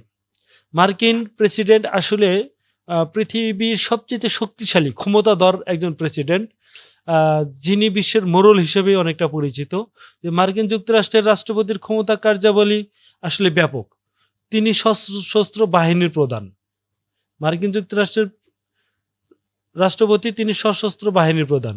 কংগ্রেসে বিল করার ক্ষেত্রে তিনি ভেটো ক্ষমতা প্রয়োগ করতে পারেন। এই যে ভেটো ক্ষমতা, এই ভেটো ক্ষমতা অর্থ কি, যে কংগ্রেস থেকে কোনো বিল পাশ হয়ে যদি প্রেসিডেন্টের স্বাক্ষরের জন্য যদি পাঠান, সেটা তিনি কি করতে পারেন, পাশ করে দিতে পারেন, স্বাক্ষরে দিতে পারেন, অথবা তিনি সেটা পকেটে ভাঁজ করে রেখে দিতে পারেন, সেটা ফেরত দিবে না, তখন এটা আপনা আপনি বাতিল হয়ে যাবে। এই যে ভেটো, এই ভেটো শব্দের অর্থই হলো আমি মানি না। তো এই ভেটো ক্ষমতা থাকার কারণে মার্কিন প্রেসিডেন্ট আসলে অনেকটা অপ্রতিরোধ্য ক্ষমতার অধিকারী হয়েছে। আবার তিনি কি করতেন, যে বিদেশি বিভিন্ন রাষ্ট্রদূত বা বিভিন্ন রাষ্ট্রের সাথে চুক্তি করতে পারেন। সিনেটের অনুমোদনে বিভিন্ন উচ্চপদস্থ কর্মকর্তাদের তিনি নিয়োগ দেন। আন্তর্জাতিক নীতি নির্ধারণে খুবই গুরুত্বপূর্ণ ভূমিকা পালন করেন। তাছাড়া তার ক্ষমতা মার্কিন সংবিধান দ্বারা নির্ধারিত এবং যুক্তরাষ্ট্র সরকারের ক্ষমতা পৃথকীকরণের চেক ও ব্যালেন্সের মাধ্যমে তাকে আসলে কিছুটা নিয়ন্ত্রণ করা হয়। তো মার্কিন প্রেসিডেন্টের যে মূল আরো যে ক্ষমতা রয়েছে সামরিক ক্ষমতা, যে তিনি যুদ্ধ ঘোষণা করতে পারেন, যুদ্ধ বন্ধ করতে পারেন।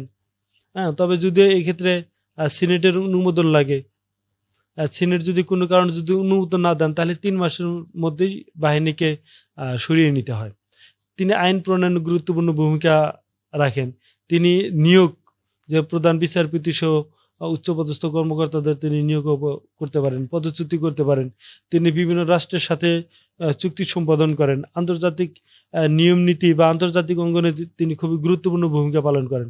এছাড়া তিনি নির্বাহী বাহিনীর প্রধান হিসেবে সকল নির্বাহী ক্ষমতা তার হাতে ন্যস্ত এবং তার হাতে বিচারিক ক্ষমতাও রয়েছে।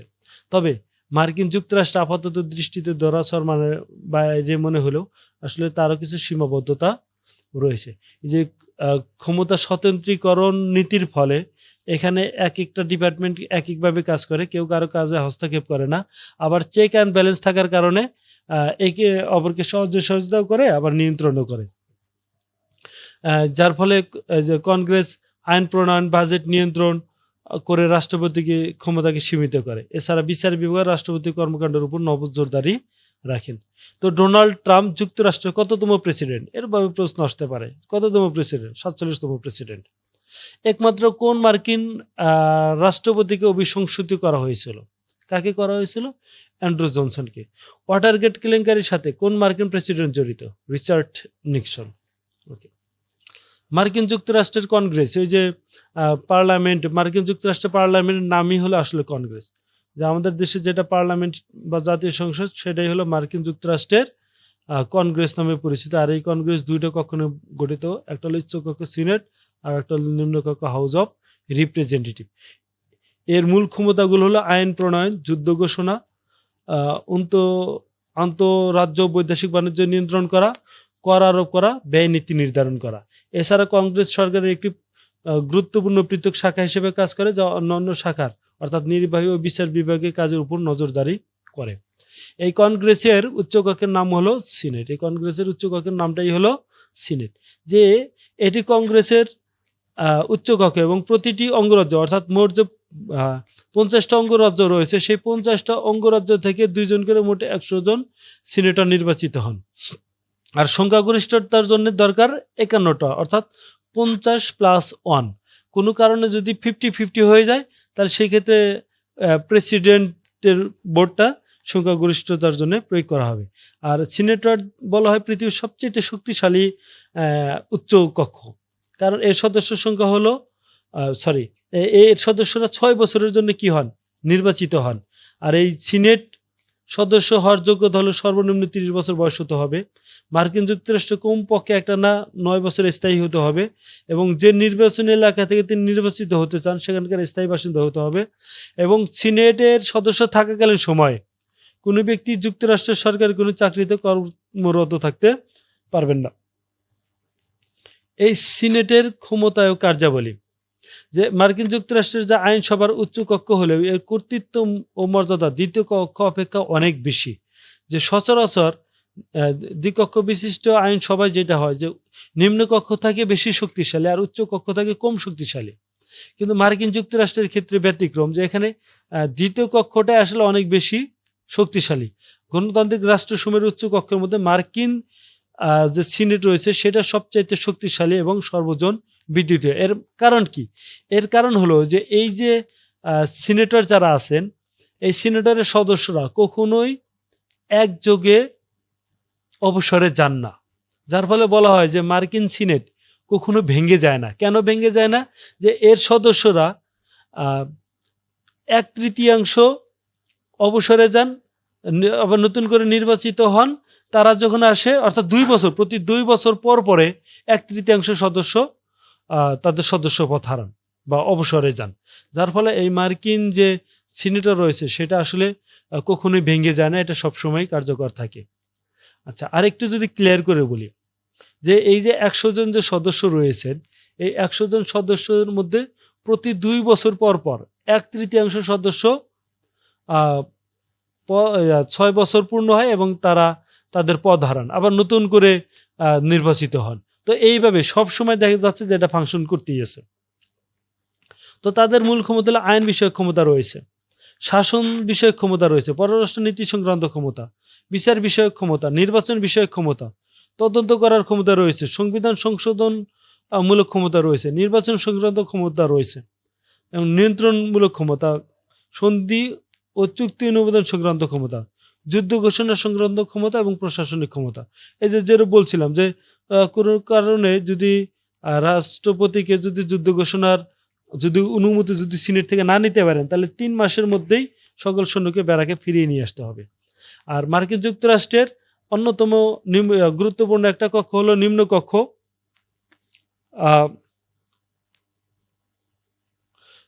নিম্নকক্ষ যা হাউস অফ রিপ্রেজেন্টেটিভ হিসেবে পরিচিত, এটি মার্কিন যুক্তরাষ্ট্রের আইনসভার একটা গুরুত্বপূর্ণ অংশ, যা মার্কিন সিনেটের সাথে মিলিতভাবে দেশের জন্য আইন প্রণয়ন করে। এই প্রতিনিধি সভাটি 1789 সালে প্রতিষ্ঠিত হয়েছিল এবং এর সদস্যরা সরাসরি জনগণের ভোটে নির্বাচিত হন এবং মোট সদস্য সংখ্যা হল 435। প্রতিটি অঙ্গরাজ্য থেকে তাদের জনসংখ্যার ভিত্তিতে প্রতিনিধি নির্বাচন করা হয়, যা আসন সংখ্যা নির্ধারণে খুবই গুরুত্বপূর্ণ ভূমিকা পালন করে। এই হাউস অফ রিপ্রেজেন্টেটিভের ক্ষমতা কি? প্রথমত হলো আইন প্রণয়ন করা, কর ও বাজেট প্রণয়ন করা, অভিশংসনের ক্ষমতা রয়েছে, যে অভিশংসনের মাধ্যমে রাষ্ট্রপতিকে ক্ষমতাচ্যুত করার ক্ষমতা রয়েছে, নির্বাচন করার ক্ষমতা রয়েছে, প্রতিনিধিত্ব করা, তারা জনগণের প্রতিনিধিত্ব করেন, সিনেটের সাথে যৌথভাবে তারা ক্ষমতা ভাগাভাগি করে শাসন কার্য পরিচালনা করেন। তো এখান থেকে প্রশ্ন কিভাবে হতে পারে যে সিনেটের সদস্যগণ কত বছরের জন্য নির্বাচিত হন? কত বছরের জন্য? 6 বছরের জন্য।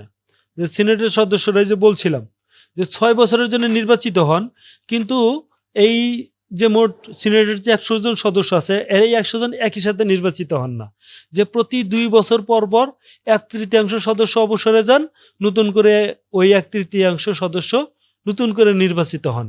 এর প্রত্যেক 2 বছর পর পর এক গ্রুপের 6 বছর পূর্ণ হয়, তারা চলে যায়, তারপর নির্বাচিত হয়, আবার পরের 2 বছর আর এক গ্রুপের 6 বছর পূর্ণ হয়, তারা চলে যাবে, নতুন করে আর এক গ্রুপ নির্বাচিত হন। আচ্ছা, হাউস অফ রিপ্রেজেন্টেটিভের সদস্যের সংখ্যা কত? হাউস অফ রিপ্রেজেন্টেটিভের সদস্যের সংখ্যা হলো 635, সরি 435। হাউস অফ রিপ্রেজেন্টেটিভের সদস্যের সংখ্যা কত? হাউস অফ রিপ্রেজেন্টেটিভ সদস্যের সংখ্যা হলো 435। ওকে। পৃথিবীর সর্বোচ্চ শক্তিশালী দ্বিতীয় কক্ষের নাম কি? পৃথিবীর সর্বোচ্চ শক্তিশালী দ্বিতীয় কক্ষ হলো মার্কিন সিনেট। আচ্ছা, মার্কিন সংবিধানের নিয়ন্ত্রণ ও ভারসাম্য নীতি, যে এটা আসলে মার্কিন সংবিধানের খুবই গুরুত্বপূর্ণ একটা পলিসি, যেটাকে আমরা বলি চেক অ্যান্ড ব্যালেন্স। অর্থাৎ এই যে মার্কিন যুক্তরাষ্ট্রের যে 3টি বিভাগ রয়েছে, আইন বিভাগ, শাসন বিভাগ, বিচার বিভাগ, আমরা জানি যে তাদের মধ্যে ক্ষমতা সেপারেট করে দেওয়া হয়েছে, ক্ষমতা স্বতন্ত্রীকরণ নীতি রয়েছে। তার মানে কি এই যে যার মধ্যে স্বাধীনভাবে কাজ করবে? না, এরূপ না। সেখানে যাতে একটা ডিপার্টমেন্ট আর একটা ডিপার্টমেন্টের কাজে হস্তক্ষেপ না করে একটা ডিপার্টমেন্ট আর একটা ডিপার্টমেন্টকে সহযোগিতামূলক কাজ করতে পারে, এবং কোনো ডিপার্টমেন্ট যাতে স্বৈরাচারী হতে না পারে, সেই জন্য সেখানে চেক অ্যান্ড ব্যালেন্স নীতির ইন্ট্রোডিউস করা হয়েছে। যে কংগ্রেসের উপর অন্যান্য বিভাগের নিয়ন্ত্রণ করা হয়, যে কংগ্রেসের উপর শাসন বিভাগ, বিচার বিভাগ, এরা কি করে? এরা নিয়ন্ত্রণ করে। আবার শাসন বিভাগের উপর যে কংগ্রেস এবং বিচার বিভাগ নিয়ন্ত্রণ করে। আবার বিচার বিভাগে কংগ্রেস এবং শাসন বিভাগ যে নিয়ন্ত্রণ করার যে প্রক্রিয়া রয়েছে, সেটাকেই বলা হয় মার্কিন সংবিধানের নিয়ন্ত্রণ ও ভারসাম্য নীতি। যে সেটা কিভাবে করে? যেমন যে মার্কিন রাষ্ট্রপতি কংগ্রেসের বিশেষ অধিবেশন আহ্বান করতে পারে না, কিন্তু আইন প্রণয়নের যাবতীয় ক্ষমতা কংগ্রেসের হাতে ন্যস্ত আছে।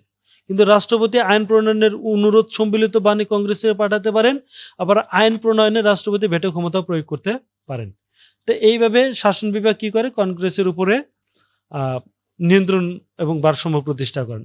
অপরদিকে শাসন বিভাগের উপরে নিয়ন্ত্রণ রয়েছে, যেমন মার্কিন শাসন বিভাগের চূড়ান্ত ক্ষমতা রাষ্ট্রপতির উপর ন্যস্ত আছে। রাষ্ট্রপতি কিন্তু কংগ্রেস ও সুপ্রিম কোর্টে নিয়ন্ত্রণ মুক্ত নন। এই মেয়াদে অতিক্রান্ত হওয়ার আগেই কংগ্রেস রাষ্ট্রপতিকে পদচ্যুত করতে পারেন। তো এরভাবে যে বিচার বিভাগ, যে রাষ্ট্রপতি সুপ্রিম কোর্টের বিচারপতিদের নিযুক্ত করেন, এই নিযুক্ত সিনেটের অনুমোদন সাপেক্ষে। আবার কংগ্রেস সুপ্রিম কোর্টের আপিল বিষয়ক ক্ষমতা জাতীয় আদালত সমূহের এখতিয়ারের বিভিন্ন যে অধস্থান আদালত গঠন ও বিলোপ প্রভৃতি বিষয়ে ক্ষমতা ভোগ করেন। তাহলে দেখা যাচ্ছে যে সরকারের যে 3টে বিভাগ, আইন বিভাগ, শাসন বিভাগ, বিচার বিভাগ, একে অপর কাজ করার ক্ষেত্রে স্বাধীন, আবার একে আর জনের দ্বারা কি হয়? নিয়ন্ত্রিত হয়। এটাই হলো মার্কিন যুক্তরাষ্ট্রের নিয়ন্ত্রণ এবং ভারসাম্য নীতি। মার্কিন যুক্তরাষ্ট্রের যে দলীয় ব্যবস্থা, আসলে মার্কিন যুক্তরাষ্ট্র একটা দ্বিদলীয় ব্যবস্থা, যেখানকার মূল 2টা দল হলো ডেমোক্রেটিক পার্টি এবং রিপাবলিকান পার্টি, এবং এই দুইটাই আসলে মূলত রাজনৈতিক শক্তি হিসেবে খুবই প্রভাবশালী বা প্রভাব বিস্তার করে রয়েছে মার্কিন রাজনৈতিক ব্যবস্থায়। এই 2টি দল 19 শতাব্দীর মাঝামাঝি সময় থেকে মার্কিন যুক্তরাষ্ট্রের রাষ্ট্রপতি নির্বাচনে জয়ী হচ্ছে এবং দেশটিতে রাজনৈতিক আধিপত্য বজায় রেখেছে। মার্কিন যুক্তরাষ্ট্রের সংবিধানে দলীয় ব্যবস্থার আসলে কোনো উল্লেখ নাই। এটি প্রথা এবং কনভেনশনের ভিত্তিতেই মূলত গড়ে উঠেছে। এই যে মার্কিন যুক্তরাষ্ট্রের যে 2টি দল, একটা হলো ডেমোক্রেটিক পার্টি, এটি আধুনিক এবং উদারপন্থী দল এবং এর দলীয় প্রতীক হলো গাধা। আর একটা হলো রিপাবলিকান পার্টি, এটা একটি রক্ষণশীল দল এবং এর দলীয় প্রতীক হলো হাতি। এখানে প্রশ্ন কিভাবে আসতে পারে যে ডোনাল্ড ট্রাম্প কোন দল থেকে প্রেসিডেন্ট নির্বাচিত হয়েছে? যে ডোনাল্ড ট্রাম্প কোন দল থেকে প্রেসিডেন্ট নির্বাচন হয়েছেন? যে তিনি রিপাবলিকান পার্টি থেকে প্রেসিডেন্ট নির্বাচিত হয়েছেন। আচ্ছা, এই ক্ষেত্রে আমরা আলোচনা করব ফ্রান্স নিয়ে, যে ফ্রান্সের সংবিধান ব্যবস্থা নিয়ে আমরা আলোচনা করব। যে ফ্রান্সের বর্তমান সংবিধান আসলে এই যে 5ম প্রজাতন্ত্রের সংবিধান, অর্থাৎ ফ্রান্সের যে বর্তমান সংবিধান রয়েছে, এই সংবিধানটারই অপর নাম হলো 5ম প্রজাতন্ত্রের সংবিধান। আই রিপিট ইট, যে ফ্রান্সের সংবিধানের অপর নাম হলো পঞ্চম প্রজাতন্ত্রের সংবিধান, যা 1958 সালের 4 অক্টোবর গৃহীত হয়। এই ফ্রান্সের সংবিধান গৃহীত হয় 1958 সালের 4 অক্টোবর এবং এটি একটি প্রজাতান্ত্রিক, গণতান্ত্রিক এবং সামাজিক রাষ্ট্র প্রতিষ্ঠার মূলনীতি অনুসরণ করেই তৈরি করা হয়েছে। এই সংবিধানটি ফ্রান্সকে একটি আধা রাষ্ট্রপতি শাসিত ব্যবস্থা প্রদান করেছে। এটা কিন্তু প্রশ্ন চলে আসতে পারে যে ফ্রান্স সংবিধান অনুযায়ী ফ্রান্স কোন ধরনের রাষ্ট্র, কোন ধরনের, যে আধা রাষ্ট্রপতি শাসিত রাষ্ট্র ব্যবস্থা, যেখানে রাষ্ট্রপতি এবং প্রধানমন্ত্রীর উভয়ের যৌথ ক্ষমতা রয়েছে। আমরা জানি যে রাষ্ট্রপতি শাসিত সরকার ব্যবস্থা প্রধান ক্ষমতা থাকে রাষ্ট্রপতির হাতে, আর মন্ত্রী পরিষদ শাসিত সরকার ব্যবস্থা প্রধান ক্ষমতা থাকে প্রধানমন্ত্রীর হাতে এবং সেখানে একজন নামে মাত্র রাষ্ট্রপতি থাকে। এই দিক থেকে ফ্রান্সের সংবিধান খুবই ব্যতিক্রম, যে সেখানে ক্ষমতা দুইজনের কাছে সমান্তরাল থাকে, রাষ্ট্রপতির কাছেও গুরুত্বপূর্ণ ক্ষমতা আছে আর প্রধানমন্ত্রীর কাছেও গুরুত্বপূর্ণ ক্ষমতা রয়েছে। সংবিধানটি সংসদকে কিছুটা সীমিত করার পাশাপাশি শাসন বিভাগকে, বিশেষত রাষ্ট্রপতিকে ক্ষমতাশালী করেছে। এই ফ্রান্সের সংবিধানের মূল বৈশিষ্ট্যই হলো যে এটা হলো পঞ্চম প্রজাতন্ত্রের সংবিধান। এটা 1958 সালে গৃহীত হয়েছে এবং এটির আগে ছিল চতুর্থ প্রজাতন্ত্রের সংবিধান, যেটাকে প্রতিস্থাপন করেই মূলত পঞ্চম প্রজাতন্ত্রের সংবিধান আছে। এই চতুর্থ প্রজাতন্ত্রের সংবিধানে রাষ্ট্রপতির ক্ষমতা অনেকটাই কম ছিল। আচ্ছা, এটার আরেকটা গুরুত্বপূর্ণ বৈশিষ্ট্য, সেটা আমরা পূর্বে বলেছি, যে আধা রাষ্ট্রপতি শাসিত ব্যবস্থা। ফ্রান্সের যে শাসন ব্যবস্থা সেটা হলো আধা রাষ্ট্রপতি শাসিত শাসন ব্যবস্থা। সেখানে রাষ্ট্রপতি এবং প্রধানমন্ত্রীর মধ্যে ক্ষমতা ভাগ করে দেওয়া হয়, যেখানে রাষ্ট্রপতি হলো রাষ্ট্রের প্রধান, যেখানে রাষ্ট্রপতি হলো রাষ্ট্রের প্রধান, রাষ্ট্রপতি হলো রাষ্ট্রের প্রধান আর প্রধানমন্ত্রী হলেন সরকার প্রধান। যাই রিপিটেড, যে রাষ্ট্রপতি হলেন রাষ্ট্রপ্রধান, প্রধানমন্ত্রী হলেন সরকার প্রধান। মূলনীতি আর সংবিধানের প্রথম অনুচ্ছেদে ফ্রান্সকে একটি অবিভাজ্য, ধর্মনিরপেক্ষ এবং গণতান্ত্রিক সামাজিক প্রজাতন্ত্র হিসেবে ঘোষণা করা হয়েছে। যে এটার মূলনীতি কি, যেটা হলো একটা অবিভাজ্য, ধর্মনিরপেক্ষ, গণতান্ত্রিক ও সামাজিক প্রজাতন্ত্র হিসেবে এটা মূলনীতি হিসেবে ঘোষণা করা হয়েছে। আর এখানে ক্ষমতাকে বিভাজন করে দেওয়া হয়েছে, যে যদিও শাসন বিভাগকে অর্থাৎ বিশেষত রাষ্ট্রপতিকে বেশি ক্ষমতা দেওয়া হয়েছে, তবুও এটা আইনসভা ও বিচার বিভাগের মধ্যে ক্ষমতা বিভাজন নীতি অনুসরণ করা হয়েছে। সংসদের ক্ষমতা, এই সংবিধানে ফরাসি সংসদকে রাজনৈতিক ও আইনগত দিক থেকে কিছুটা সীমিত করে দেওয়া হয়েছে। আর এটা সীমিত করে দিয়ে মূলত রাষ্ট্রপতির ক্ষমতাকে বৃদ্ধি করা হয়েছে।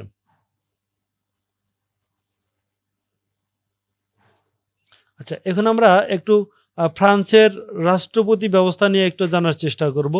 যে এই যে পঞ্চম ফরাসি প্রজাতন্ত্র, এটা আবারও বলতেছি, পঞ্চম ফরাসি প্রজাতন্ত্র মানেই কিন্তু যে ফ্রান্সের সংবিধান। রাষ্ট্রপতির ক্ষমতা কার্যাবলী অত্যন্ত ব্যাপক বলা হয়েছে। এই জন্যে জন বন নিউম্যান তিনি একটা কথা বলছেন, যে রাষ্ট্রপতির ক্ষমতাকে তিনি অপ্রতিরোধ্য বলে উল্লেখ করেছেন, যে ফ্রান্সে রাষ্ট্রপতির ক্ষমতা অপ্রতিরোধ্য, এটাকে কোনোভাবে প্রতিরোধ করা যায় না হিসেবে জন বন নিউম্যান উল্লেখ করেছেন। যে ফ্রান্সের সরকার গঠনে মূলত দুই ভাগে বিভক্ত, যে একটা হলো প্রেসিডেন্ট নির্বাচন, অন্যটি হলো আইনসভা নির্বাচন। যে এখানে নির্বাচন দুই ধরনের, একটা হলো প্রেসিডেন্ট নির্বাচন, অন্যটি হলো আইনসভা নির্বাচন। প্রথমে দুই দফায় নির্বাচনে প্রেসিডেন্টকে নির্বাচন করা হয়। প্রথম যে দুই দফার নির্বাচন হয় সেখানে প্রেসিডেন্টকে নির্বাচন করা হয়। অর্থাৎ প্রথম দফার নির্বাচনে কোনো প্রার্থী যদি 50% ভোট যদি পায়, যদি 50% ভোট পায়, তবে দ্বিতীয় দফার নির্বাচনের প্রয়োজন হয় না। তবে কোনো প্রার্থী 50% ভোট না পেলে দ্বিতীয় দফায় ভোট অনুষ্ঠিত হয় এবং তাতে বেশি সংখ্যাগরিষ্ঠতা পাওয়া কোনো প্রার্থী 50% ভোট না পেলে দ্বিতীয় দফার ভোট অনুষ্ঠিত হয়। তাতে বেশি সংখ্যাগরিষ্ঠতা পাওয়া দুইজন প্রার্থীর মধ্যে আবার ভোট হয়। প্রেসিডেন্ট ক্ষমতার মেয়াদ আগে ছিল 7 বছর। যে ফ্রান্সের যে প্রেসিডেন্ট তার মেয়াদ ছিল আগে ছিল 7 বছর। বর্তমানে আইনসভার সাথে সঙ্গতি রেখে বর্তমানে মেয়াদ করা হয়েছে 5 বছর। বর্তমান ফ্রান্সের প্রেসিডেন্টের নাম হলো এমানুয়েল ম্যাক্রো। এটা সবাই জানেন যে এমানুয়েল ম্যাক্রো। ফ্রান্সের প্রেসিডেন্টের ক্ষমতা এবং কার্যাবলী। শাসন সংক্রান্ত কাজ, তিনি নীতি নির্ধারণী কাজ করেন, নিয়োগ সংক্রান্ত কাজ করেন, সামরিক কাজ করেন, পররাষ্ট্র সংক্রান্ত কাজ করেন। অন্যান্য যে সংসদীয় পদ্ধতির সরকার ব্যবস্থার সাথে এখানে পার্থক্য হলো যে সেখানে প্রধানমন্ত্রীর সাথে পরামর্শক্রমে রাষ্ট্রপতি সব কাজ করেন। এখানে কিন্তু সেই ধরনের কোনো বাধ্যবাধকতা নেই। এছাড়াও ফ্রান্সের রাষ্ট্রপতি আইন ঘোষণা করতে পারেন, আইনের পুনর্বিবেচনার নির্দেশ দান করতে পারেন, গণভোটে বিল পাশ করতে পারেন, জাতীয় সভা ভেঙে দিতে পারেন, আইনের বৈধতা যাচাই করতে পারেন। এছাড়াও ফ্রান্সের প্রধানমন্ত্রীর নিয়োগ সংক্রান্ত কিছু কাজ রয়েছে যে তিনি বিভিন্ন ধরনের নিয়োগ করেন, যেমন প্রধানমন্ত্রীর সাথে পরামর্শ করে মন্ত্রী, প্রতিমন্ত্রী, উপমন্ত্রীদের নিয়োগ করেন। বিচার বিভাগে উচ্চ পরিষদের যে সভাপতি হিসেবে তিনি কাজ করে থাকেন। এছাড়া বিচার বিভাগের স্বাধীনতা রক্ষণ মনে করা হয় ফ্রান্সের প্রেসিডেন্টকে। এছাড়াও তিনি সংবিধানের অভিভাবক এবং তার ক্ষমা প্রদর্শনের অধিকার রয়েছে। এছাড়াও তিনি জরুরি অবস্থা ঘোষণা করতে পারেন। ফ্রান্সের প্রধানমন্ত্রী, যে ফরাসি প্রধানমন্ত্রী অত্যন্ত গুরুত্বপূর্ণ একটা পদ, যদিও এটা ব্রিটেনের মতো এতটা শক্তিশালী না বা এতটা ক্ষমতাধর পদ না, তারপরেও যে এটা খুবই গুরুত্বপূর্ণ একটা পদ। তিনি সরকার প্রধান হিসেবে জাতীয় প্রতিরক্ষা বাহিনী ও শাসন বিভাগের ক্ষমতা পালন করেন। প্রেসিডেন্ট নির্বাচনের পর অনুষ্ঠিত হয় আইনসভা নির্বাচন। আচ্ছা, আমরা যে আগে বলছিলাম যে দুই দফায়, যে ফ্রান্সে দুই দফায় নির্বাচন হয়, যে ফ্রান্সে দুই দফায় নির্বাচন হয়। এই যে ফ্রান্সে দুই দফায় নির্বাচন হয়। প্রথম নির্বাচনটা হলো প্রেসিডেন্ট নির্বাচন, প্রথম দফার নির্বাচন হলো প্রেসিডেন্ট নির্বাচন, আর দ্বিতীয় দফার নির্বাচনটাই হলো আইনসভার নির্বাচন। ওকে, আর আইনসভা নির্বাচন, ফ্রান্সের আইনসভার মোট সদস্য হচ্ছে 577। এই 577টি আসনের বিপরীতে স্থানীয় পর্যায়ে প্রতিনিধি বা ডেপুটি নির্বাচিত হয়। এই নির্বাচনে 2 রাউন্ডে অনুষ্ঠিত হয়। অর্থাৎ ফ্রান্সের প্রেসিডেন্টের মতো যে আইনসভার যে নির্বাচন হয়, এই নির্বাচনটাও 2 রাউন্ডে নির্বাচিত হয়। প্রার্থীদের মধ্যে যে সংখ্যাগরিষ্ঠতা পাওয়া 2 প্রার্থীর মধ্যে অথবা সর্বনিম্ন যারা 12.5% ভোট পাইছে, এই 2 প্রার্থীর মধ্যে দ্বিতীয় দফার নির্বাচন অনুষ্ঠিত হয়। তাদের মধ্যে থেকে যে কোনো একজন নির্বাচিত হয়ে প্রতিনিধি বা ডেপুটি হিসেবে দায়িত্ব পান এবং এই নির্বাচিত ডেপুটিদের মধ্যে থেকে একজন প্রধানমন্ত্রী হিসেবে একজনকে নির্বাচন করেন প্রেসিডেন্ট।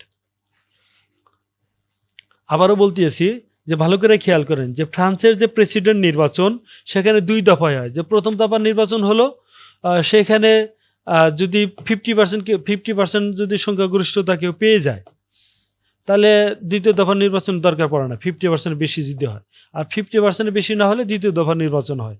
ঠিক একই প্রক্রিয়া যে আইনসভা নির্বাচনে এখন 2টা রাউন্ডে হয়। যে প্রথম রাউন্ডে হয় ডেপুটি নির্বাচন হয় এবং এই ডেপুটিদের মধ্যে থেকে যারা সংখ্যাগরিষ্ঠতা পাইছে এইরূপ 2 জন প্রার্থী, অথবা সর্বনিম্ন যারা 12.5% ভোট পাইছে এইরূপ 2 জন প্রার্থীদের মধ্যে আবার নির্বাচন হয় এবং এই 2 জন ডেপুটির মধ্যে যিনি সর্বাধিক ভোট পান তিনি ফ্রান্সের প্রেসিডেন্ট হিসেবে নির্বাচিত হন। আর ফ্রান্সের প্রেসিডেন্টের ক্ষমতা কার্যাবলী, যে ফ্রান্সের প্রধানমন্ত্রী হলো সরকারের প্রধান। আমরা আগেই বলছিলাম যে রাষ্ট্রপতি হলো রাষ্ট্রপ্রধান আর প্রধানমন্ত্রী হলেন সরকার প্রধান, এবং ফ্রান্সের প্রেসিডেন্ট ন্যাশনাল অ্যাসেম্বলির কাছে দায়বদ্ধ থাকেন। প্রধানমন্ত্রীর কাজ হলো সরকারের দৈনন্দিন কাজ পরিচালনা করা, মন্ত্রীদের নিয়োগ দেওয়া, নীতি বাস্তবায়নে সহায়তা করা। তবে ফ্রান্সের রাষ্ট্রপতি রাষ্ট্রপ্রধান হয় অনেক গুরুত্বপূর্ণ ক্ষমতা, যেমন জাতীয় নিরাপত্তা ও বৈদেশিক নীতি মূলত প্রেসিডেন্টের হাতেই রয়েছে। এছাড়া সরকারের দৈনন্দিন কার্যক্রম পরিচালনা করা ফ্রান্সের প্রধানমন্ত্রী এবং মন্ত্রী পরিষদের গুরুত্বপূর্ণ একটা কাজ। মন্ত্রিসভা গঠন করা, এরূপ ক্ষেত্রে যে প্রধানমন্ত্রী রাষ্ট্রপতিকে মন্ত্রী নিয়োগের জন্য পরামর্শ দেন এবং মন্ত্রীদের পরিচালনা করেন এবং মন্ত্রীদের নিয়োগ চূড়ান্ত করেন। আবার নীতি বাস্তবায়ন করা, সরকারের নীতির সিদ্ধান্ত বাস্তবায়ন করার জন্য প্রধানমন্ত্রী দায়ী থাকেন। জাতীয় পরিষদের প্রতি দায়বদ্ধতা প্রধানমন্ত্রী এবং মন্ত্রী পরিষদের, এবং আইন প্রণয়নে প্রধানমন্ত্রী এবং মন্ত্রিসভা গুরুত্বপূর্ণ ভূমিকা পালন করেন। রাষ্ট্রপতি এবং প্রধানমন্ত্রীর সম্পর্ক, যে এই যে ফ্রান্সের যে প্রধানমন্ত্রী এবং রাষ্ট্রপতি রয়েছে, যে এদের মধ্যে সম্পর্কটা বা কেন প্রধানমন্ত্রীর চেয়ে রাষ্ট্রপতির ক্ষমতাটা আসলে বেশি। যে এর মূল কারণ হলো যে রাষ্ট্রপতি কর্তৃক প্রধানমন্ত্রী নিয়োগ হয়, অর্থাৎ এই যে ফ্রান্সের যে প্রেসিডেন্ট তিনি কি করেন, প্রধানমন্ত্রীকে নিয়োগ করেন। আবার যদিও প্রধানমন্ত্রী সরকারের প্রধান, তবে রাষ্ট্রপতি হিসেবে মূল ক্ষমতাটা থাকে এই রাষ্ট্রপতির কাছেই। আবার রাষ্ট্রপতি চাইলে প্রধানমন্ত্রীকে পরামর্শ দিতে পারেন যে আপনি পদত্যাগ করেন, যদিও বরখাস্ত করার কোনো ক্ষমতা নাই, তবে তিনি প্রধানমন্ত্রীকে পদত্যাগের অনুরোধ করতে পারেন, পরামর্শ দিতে পারেন। যার ফলে দেখা যাচ্ছে যে প্রধানমন্ত্রীর চেয়ে ফ্রান্সের রাষ্ট্রপতির ক্ষমতা অনেক বেশি। যা হোক, আমরা ফ্রান্সের নির্বাচন ব্যবস্থা নিয়ে পূর্বে আলোচনা করছি যে সেখানে প্রেসিডেন্ট নির্বাচন, আইনসভা নির্বাচন দুইটা রাউন্ডে হয়। যে প্রেসিডেন্ট নির্বাচনে যদি কেউ 50% বেশি ভোট পায় তাহলে দ্বিতীয় রাউন্ডের দরকার পড়ে না। কেউ যদি 50% যদি না পায় তাহলে সেই ক্ষেত্রে দ্বিতীয় রাউন্ডের ভোটের প্রয়োজন পড়ে, এবং সেখানে যে সংখ্যাগরিষ্ঠতা পাবে তিনি রাষ্ট্রপতি নির্বাচিত হবেন। আবার ঠিক ফ্রান্সের আইনসভাও যে 577 জন সদস্য আছে সেখানে 2 রাউন্ডে নির্বাচন হয়। প্রথম রাউন্ডে ডেপুটি নির্বাচন করা হয়, এবং এই ডেপুটিদের মধ্যে থেকে যে 2 জন সংখ্যাগরিষ্ঠতা পায় অথবা সর্বনিম্ন 12.5% ভোট পাইছে তাদের মধ্যে দ্বিতীয় দফা নির্বাচন হয়, এবং এই দ্বিতীয় দফায় যে সবচেয়ে বেশি ভোট পায় তিনি মূলত প্রধানমন্ত্রী হিসেবে তাকে ফ্রান্সের প্রেসিডেন্ট নির্বাচিত করেন। আর যদি নির্বাচিত প্রেসিডেন্ট আর নির্বাচিত ডেপুটিরা একই দলের প্রতিনিধিত্ব না করেন তবে প্রেসিডেন্ট তার দলের বিপক্ষ প্রতিনিধিদের নিয়ে সরকার গঠন করবেন। আর আইনসভা নির্বাচন যদি কোনো দলের 289 জন প্রতিনিধি নির্বাচিত হয় তবে তারা নিজেরা সরকার গঠন করতে পারবে। এটা ফ্রান্সের আরেকটা বিশেষ বৈশিষ্ট্য ফ্রান্সের আইনসভা, যে আইনসভা নির্বাচনে যদি কোনো দলের 289 জন যদি প্রতিনিধি যদি থাকে তাহলে তারা নিজেরা সরকার গঠন করতে পারবেন। আর ফ্রান্সের নির্বাচনের ব্যবস্থা আর একটা গুরুত্বপূর্ণ বৈশিষ্ট্য হলো যে প্রক্সি ভোট দেওয়ার ব্যবস্থা। অর্থাৎ এখানে যদি কোনো নাগরিক যদি ভোট দিতে অপারগ হন বা অসুস্থ হন বা কোনো কারণে যদি ভোট দিতে কেন্দ্রে না যেতে আসতে পারেন তাহলে তার পক্ষে কর্তৃপক্ষের সামনে অন্য কেউ ভোট দিতে পারবেন। তবে এই ক্ষেত্রে অবশ্যই ভোটারের একই কমিউনিটির হতে হবে। এছাড়া যারা প্রবাসে থাকেন তারা রাষ্ট্রদূতের মাধ্যমে কি করতে পারেন, প্রক্সি ভোট দিতে পারেন, যা ফ্রান্সের নির্বাচন ব্যবস্থাকে অন্যান্য নির্বাচন ব্যবস্থা থেকে স্বতন্ত্র করে তুলেছে। ফ্রান্সের পার্লামেন্ট মার্কিন যুক্তরাষ্ট্র বা যুক্তরাজ্য বা জাপানের মতো ফ্রান্সের পার্লামেন্টও দ্বিকক্ষ বিশিষ্ট পার্লামেন্ট বিদ্যমান। এই দ্বিকক্ষ বিশিষ্ট পার্লামেন্টের উচ্চকক্ষের নাম হলো ন্যাশনাল অ্যাসেম্বলি বা জাতীয় পরিষদ, এবং নিম্নকক্ষের নাম হলো সিনেট। এবং এই জাতীয় পরিষদের মোট সদস্যের মধ্যে 577 জন সদস্য নিয়ে গঠিত হলো ন্যাশনাল অ্যাসেম্বলি, যারা সরাসরি জনগণের ভোটে 5 বছরের জন্য নির্বাচিত হন। আর সিনেটের সদস্যের সংখ্যা হলো 349 জন। এদের মূল কাজ হলো আইন প্রণয়ন করা এবং সরকারের কর্মকাণ্ড নিয়ন্ত্রণ করা। ফ্রান্সের পার্লামেন্টের কাজ কি? যে ফ্রান্সের পার্লামেন্টের মূল কাজ হলো আইন প্রণয়ন করা। ফ্রান্সের পার্লামেন্টের মূল কাজ হলো আইনের প্রণয়ন করা, সরকারকে নিয়ন্ত্রণ করা, পরিচালনা করা, সরকারি কাজে সহযোগিতা করা, এবং সংসদীয় গণতন্ত্রে পার্লামেন্ট জনমত গঠনে গুরুত্বপূর্ণ ভূমিকা পালন করে। এখান থেকে প্রশ্ন আসতে পারে কিভাবে, যে ফ্রান্সের রাষ্ট্রপতি পদের মেয়াদ কত বছর? 5 বছর। মনে রাখবেন পূর্বে ছিল 7 বছর, কিন্তু বর্তমানে হলো 5 বছর। ফ্রান্সের প্রধানমন্ত্রী নিয়োগপ্রাপ্ত হন কার দ্বারা? নিয়োগপ্রাপ্ত হন রাষ্ট্রপতির দ্বারা। কার দ্বারা? রাষ্ট্রপতির দ্বারা। ফ্রান্সের আইনসভার নিম্নকক্ষের নাম কি? ফ্রান্সের আইনসভার নিম্নকক্ষের নাম হলো ন্যাশনাল অ্যাসেম্বলি। কারণ হলো লোকসভা হলো ভারতের নিম্নকক্ষের নাম, হাউস অফ কমন্স হলো মার্কিন যুক্তরাজ্যের নিম্নকক্ষের নাম, হাউস অফ রিপ্রেজেন্টেটিভ হলো মার্কিন যুক্তরাষ্ট্রের নিম্নকক্ষের নাম। এখন আমরা আলোচনা করব জাপান নিয়ে। জাপান আসলে পূর্ব এশিয়ার একটি দেশ, যা আসলে নিপ্পন নামে পরিচিত, যা অতীতে নিপ্পন হিসেবে পরিচিত ছিল। জাপানকে বলা হয় সূর্যোদয়ের দেশ, জাপানকে অবশ্য ভূমিকম্পের দেশও বলা হয়। এটা মূলত পূর্ব এশিয়ায় অবস্থিত। এর উত্তরে রাশিয়া, পশ্চিমে কোরিয়া দ্বীপপুঞ্জ ও চীন, প্রশান্ত মহাসাগরে এই জাপানটা অবস্থিত। জাপান মূলত 4টি প্রধান দ্বীপ নিয়ে অবস্থিত। একটা হলো হনশু, হোক্কাইডো, কিউশু এবং শিকুকু। আর জাপানের রাজধানী হলো টোকিও, যেটা হনশু দ্বীপে অবস্থিত। আর শাসন ব্যবস্থা সাংবিধানিক রাজতন্ত্র। এইটা অনেকটা ব্রিটেনের মতোই, যে এখানে সাংবিধানিক রাজতন্ত্র প্রতিষ্ঠিত, অর্থাৎ এম্পায়ার হলো রাষ্ট্রপতির সাংকেতিক ভূমিকায়। যে ব্রিটেনের শাসন ব্যবস্থা যেরূপ একজন নামে মাত্র রাজা বা রানী থাকে, এখানে ঠিক তাই, যেখানে নামে মাত্র রাজা বা রানী থাকে, বাস্তবে মূল ক্ষমতা থাকে প্রধানমন্ত্রী এবং সংসদের হাতে। এছাড়া জাপানের মুদ্রার নাম হলো ইয়েন। আচ্ছা, কোন দেশকে সূর্যোদয়ের দেশ বলা হয়? জাপান। অথবা যদি বলা হয় যে ভূমিকম্পের দেশ, জাপান। জাপানের পূর্ব নাম কি? নিপ্পন। জাপানের মূল দ্বীপ কয়টি? 4টি। এর প্রভৃতি প্রশ্ন হতে পারে। আচ্ছা, জাপানের সংবিধান, যে বর্তমানে জাপানের যে সংবিধান তা আসলে গৃহীত হয়েছে 1946 সালে, কিন্তু কার্যকর হয়েছে 1947 সালে। মূলত আপনারা জানেন যে প্রথম বিশ্বযুদ্ধে জাপান অনেকটা পরাজিত একটা শক্তি ছিল, যার ফলে জাপানের সংবিধানে তারা যে পরাজিত হয়েছে তার একটা ছাপ রয়ে গেছে। এবং জাপানের সংবিধানে কিন্তু একটা অন্যতম একটা বৈশিষ্ট্য হলো এখানে কিন্তু আমেরিকান প্রভাব রয়েছে। কারণ এটা করা হয় যে জাপানের সংবিধানের লেখকদের একটা বড় অংশ ছিল আমেরিকান নাগরিক, যার ফলে এখানে এমনভাবে সংবিধানটা তৈরি করা হয়েছে যেখানে যুদ্ধ বিগ্রহে জড়ানোর বিধান, না জড়ানোর বিধান রয়েছে। এই জন্য জাপানের সংবিধানকে বলা হয় শান্তির সংবিধান। আচ্ছা, যদি প্রশ্ন আসে কোন দেশের সংবিধানকে শান্তির সংবিধান বলা হয়? কোন দেশের? জাপানের সংবিধানকে। এতে দ্বিতীয় বিশ্বযুদ্ধের পরে এটা গৃহীত হয়েছে।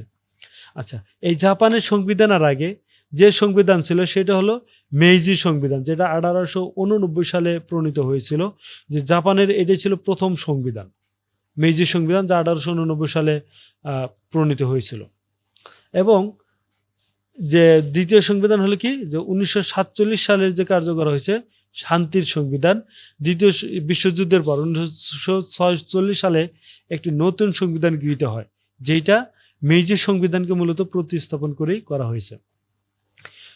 এই যে শান্তির সংবিধানের বা জাপান সংবিধানের প্রধান বৈশিষ্ট্য কি? প্রথমত ওই যে বলছিলাম যে শান্তি ও যুদ্ধ পরিহার, এটা হলো জাপান সংবিধানের গুরুত্বপূর্ণ একটা বৈশিষ্ট্য। অর্থাৎ এই সংবিধানে, যে আমরা পূর্বেই কিন্তু বলছি, জাপান কিন্তু প্রথম বিশ্বযুদ্ধে, দ্বিতীয় বিশ্বযুদ্ধে পরাজিত একটা শক্তি। জাপান হলো দ্বিতীয় বিশ্বযুদ্ধে, পূর্বে সম্ভবত আমি প্রথম বিশ্বযুদ্ধ বলছিলাম, সেটা দ্বিতীয় বিশ্বযুদ্ধ হবে। যে জাপান হলো দ্বিতীয় বিশ্বযুদ্ধের পরাজিত একটা শক্তি, যার ফলে তারা তাদের সংবিধানকে এমনভাবে লিখতে বাধ্য হয়েছে যেখানে চিরতরের যুদ্ধকে পরিহার করা হয়েছে। এবং জাপানের যে রাষ্ট্র ব্যবস্থা, সেখানে একটি সংসদীয় রাজতন্ত্র রয়েছে। সেখানে নামে মাত্র আনুষ্ঠানিকতা রক্ষার জন্য একজন মাত্র সম্রাট রয়েছেন, কিন্তু প্রকৃত ক্ষমতা হলো প্রধানমন্ত্রীর নিকট। এছাড়াও ক্ষমতা বিভাজন রয়েছে, অর্থাৎ সরকারের যে বিভাগগুলো আছে, আইন বিভাগ, শাসন বিভাগ, বিচার বিভাগ, এই 3 ভাগে ভাগ করে তাদের মধ্যে ক্ষমতাগুলো বন্টন করে দেওয়া হয়েছে। আর আমেরিকান প্রভাব, এটা আমরা আগেই বলছি যে দ্বিতীয় বিশ্বযুদ্ধে জয়ী শক্তি ছিল আমেরিকা, যার ফলে তারা জাপানের সংবিধান লেখার ক্ষেত্রে গুরুত্বপূর্ণ একটা ভূমিকা পালন করছে। যে এবং এখানকার অধিকাংশ লেখকগুলো ছিল আমেরিকান, যদি এখানে কিছু জাপানি পণ্ডিত ছিল, কিন্তু আমেরিকা যেভাবে চাইছে জাপানের সংবিধান অনেকটা সেইভাবেই লেখা হয়েছে। জাপানের সম্রাট আসলে তিনি একজন আলংকারিক মাত্র, তার হাতে কোনো ক্ষমতা নেই। তিনি সংসদীয় পদ্ধতির একজন সম্রাট, যিনি মূলত রাষ্ট্রপতির রূপক ছায়া। তিনি শুধু রাষ্ট্র জনগণের ঐক্যের প্রতীক হিসেবে কাজ করেন। জাপানের যে সম্রাট, তিনি জনগণ এবং সরকারের মধ্যে একটা ঐক্যের প্রতীক হিসেবে কাজ করেন। 1947 সালের সংবিধান অনুযায়ী প্রকৃত শাসন ক্ষমতার মালিক হলো মূলত প্রধানমন্ত্রী এবং ক্যাবিনেটের হাতে। তবে সম্রাট রাষ্ট্রের প্রধান নির্বাহী না হলে, যে রাষ্ট্রের যে নথিপত্রে সেখানে স্বাক্ষর করেন, গুরুত্বপূর্ণ অনুষ্ঠান আয়োজনে অংশগ্রহণ করেন। আর নারী হইতে হলো বর্তমানের সম্রাট। জাপানের বর্তমান সম্রাটের নাম হলো নারুহিতো। তিনি 1960 সালে জন্মগ্রহণ করেন এবং তিনি 2019 সাল থেকে সম্রাট হিসেবে অধিষ্ঠিত আছেন। তাহলে জাপানের বর্তমান সংবিধান কত সালে গৃহীত হয়েছে? 1947 সালে। জাপানের সংবিধান অনুযায়ী সম্রাটের ভূমিকা কেমন ধরা হয়েছে? সম্রাটের ভূমিকা ধরা হয়েছে কি? রাষ্ট্রীয় প্রতীক ও সাংবিধানিক প্রতীক হিসাবে। জাপানের প্রধানমন্ত্রী, যে জাপানের প্রধানমন্ত্রী হলেন সরকার প্রধান, এবং জাপানের যে বর্তমান প্রধানমন্ত্রী আছেন তার নাম হলো শিগিরো ইশিবা, আবার কেউ হয়তো বলে ইশিবা শিগিরো। প্রধানমন্ত্রী ডায়েটের উভয় কক্ষে মনোনীত হতে হয়। যে জাপানের প্রধানমন্ত্রী যে নির্বাচিত হবেন তাকে জাপানের যে আইনসভা সেটার নাম হলো ডায়েট, এই ডায়েটের উভয় কক্ষেই নির্বাচিত হতে হবে। আবারও বলতেছি, জাপানের পার্লামেন্টের নাম হলো ডায়েট, আর যিনি জাপানের প্রধানমন্ত্রী হবেন তাকে এই ডায়েটের উভয় কক্ষেই মনোনীত হতে হবেন। সেই উদ্দেশ্যে প্রত্যেকে রান অফ সিস্টেমের অধীনে একটি ব্যালটে ভোট প্রদান করেন। যদি দুইটি কক্ষ ভিন্ন ভিন্ন ব্যক্তিকে বেছে নেয়, তবে উভয় কক্ষের একটি যৌথ কমিটি কর্তৃক একজন সাধারণ মনোনীত প্রার্থীকে নিয়োগ দিবেন। অর্থাৎ যে উচ্চ কক্ষ এবং নিম্ন কক্ষ দুইটা ভিন্ন ভিন্ন ব্যক্তিকে নির্বাচিত করছে, তাহলে তখন কি হবে? তখন হবে যে দুইটা কক্ষের একটা যৌথ কমিটি হবে। এই যৌথ কমিটি একজন সাধারণ মনোনীত প্রার্থীকে জাপানের প্রধানমন্ত্রী হিসেবে নিয়োগ দিবেন। এই জাপানের প্রধানমন্ত্রী মন্ত্রিসভা সভাপতি করবেন, তিনি মন্ত্রিসভা গঠন করবেন এবং মন্ত্রিসভার সভাপতিত্ব করবেন। মন্ত্রীদের নির্বাচন এবং বরখাস্ত করার ক্ষমতা জাপানের প্রধানমন্ত্রীর রয়েছে। জাপানের প্রধানমন্ত্রী, জাপান যে প্রতিরক্ষা বাহিনী আছে তিনি সর্বাধিনায়ক হিসেবে কাজ করেন। তিনি হাউস অফ রিপ্রেজেন্টেটিভ বা যেটা জাপানের নিম্নকক্ষ প্রতিনিধি পরিষদের একজন সদস্য, এবং বিভিন্ন প্রশাসনিক শাখার উপর নিয়ন্ত্রণ এবং তত্ত্বাবধান করে থাকেন। এছাড়াও সাধারণ জাতীয় বিষয় এবং বৈদেশিক সম্পর্কের বিষয়ে ডায়েটে প্রতিবেদন প্রকাশ করে থাকেন তিনি। জাপানের পার্লামেন্টের নাম হলো ডায়েট, ওটা আমরা আগেই বলছি যে জাপানের যে পার্লামেন্ট সেই পার্লামেন্টের নাম হলো ডায়েট। এটা কিন্তু অনেক পরীক্ষা আসে যে জাপানের পার্লামেন্টের নাম কি। আর এটা দ্বিকক্ষ বিশিষ্ট একটা আইনসভা, যার উচ্চ কক্ষের নাম হলো হাউস অফ রিপ্রেজেন্টেটিভস যা বা প্রতিনিধি পরিষদ, আর নিম্ন কক্ষের নাম হলো হাউস অফ কাউন্সিল বা উচ্চ কক্ষ, যা উচ্চ কক্ষ হলো হাউস অফ কাউন্সিল। উভয় কক্ষের সদস্যরা সরাসরি জনগণের ভোটে নির্বাচিত হন। এখানে অন্যান্য আমরা দেখছি যে বিশেষ করে যুক্তরাজ্যে আমরা দেখছি যে সেখানকার উচ্চ কক্ষের সদস্যরা বংশানুক্রমিকভাবে বা সিলেকশনের মাধ্যমে বা রাজা বা রানী মনোনীতের মাধ্যমে নির্বাচিত হয়। কিন্তু জাপানের পার্লামেন্টের উচ্চ কক্ষ এবং নিম্ন কক্ষ উভয় কক্ষের সদস্যরা জনগণের প্রত্যক্ষ ভোটে নির্বাচিত হন। জাপানের ডায়েটের মোট সদস্য সংখ্যা হলো 713 জন। তার মধ্যে হাউস অফ রিপ্রেজেন্টেটিভ সদস্য হলো 465 জন, আর হাউস অফ কাউন্সিলরের সদস্য হলো 248 জন। আর এখানে হলো সমান্তরাল ভোটিং। সমান্তরাল মানে দুইটা ভোট একই সাথে চলতে থাকে, অর্থাৎ উচ্চ কক্ষের ভোট যে সময় চলে নিম্ন কক্ষের ভোট একই সময় চলতে থাকে। যে এরূপ সমান্তরাল ভোটিং এর মাধ্যমে নির্বাচন অনুষ্ঠিত হয়। ডায়েট জাপানের সর্বোচ্চ রাষ্ট্রীয় ক্ষমতার অধিকারী এবং এটি একমাত্র আইন প্রণয়নকারী সংস্থা। যে এখানে একটা যে অন্যান্য দেশের মতো যে আইনসভাগুলো যে রয়েছে, এখানকার আইনসভা ঠিক তাই, যে এখানে সর্বোচ্চ ক্ষমতার অধিকারী এখানে এই আইনসভা এবং তারাই আইন প্রণয়নকারী সংস্থা। এবং ডায়েটের একজন সদস্যকেই মন্ত্রী হিসেবে নিয়োগ দেওয়া হয়, যিনি পরবর্তীতে মন্ত্রিসভা গঠন করেন। আর আইনসভা সরকার সম্পর্কে তদন্ত পরিচালনা করতে পারেন। এখান থেকে প্রশ্ন কিভাবে আসতে পারে, যেমন জাপানের আইনসভার নাম কি? ডায়েট। জাপানের বর্তমান প্রধানমন্ত্রীর নাম কি? শিগেরো ইশিবা। আচ্ছা, এই যে ক্লাসগুলো না হলো, এই জন্য আপনারা আরো ফার্দার পড়ার জন্য এই স্লাইডগুলো আপনারা দেখতে পারেন, আবারও দেখতে পারেন। এছাড়াও আপনারা নির্বাচিত তুলনামূলক শাসন ব্যবস্থা রাজনীতি নির্মলকান্ত ঘোষ এই বইটা দেখতে পারেন। নির্বাচিত শাসন ব্যবস্থা রাজনীতি ডক্টর অনাদি কুমার মহাপাত্র, দারুণ একটা এক্সিলেন্ট একটা বই, এই বইটা আপনারা দেখতে পারেন। প্রধান প্রধান বৈদেশিক সরকার, যুক্তরাষ্ট্র এবং ফ্রান্স, ডক্টর শামীম, এই বইটা আপনারা দেখতে পারেন। এছাড়া আছে প্রধান বৈদেশিক সরকার যুক্তরাষ্ট্র এবং ফ্রান্স, এই বইটা আপনারা দেখতে পারেন। এছাড়া ধরেন আছে পূর্ব এশিয়ার সরকার ও রাজনীতি, চীন, জাপান ও দক্ষিণ কোরিয়া, যেটা লেখক হলো জামালি রফি ভুদার। এই বইগুলো আপনার সহায়ক বই হিসেবে দেখতে পারেন, সাথে এই স্লাইডগুলো তো দেখবেনই। এতক্ষণ সাথে থাকার জন্য সকলকে অসংখ্য ধন্যবাদ।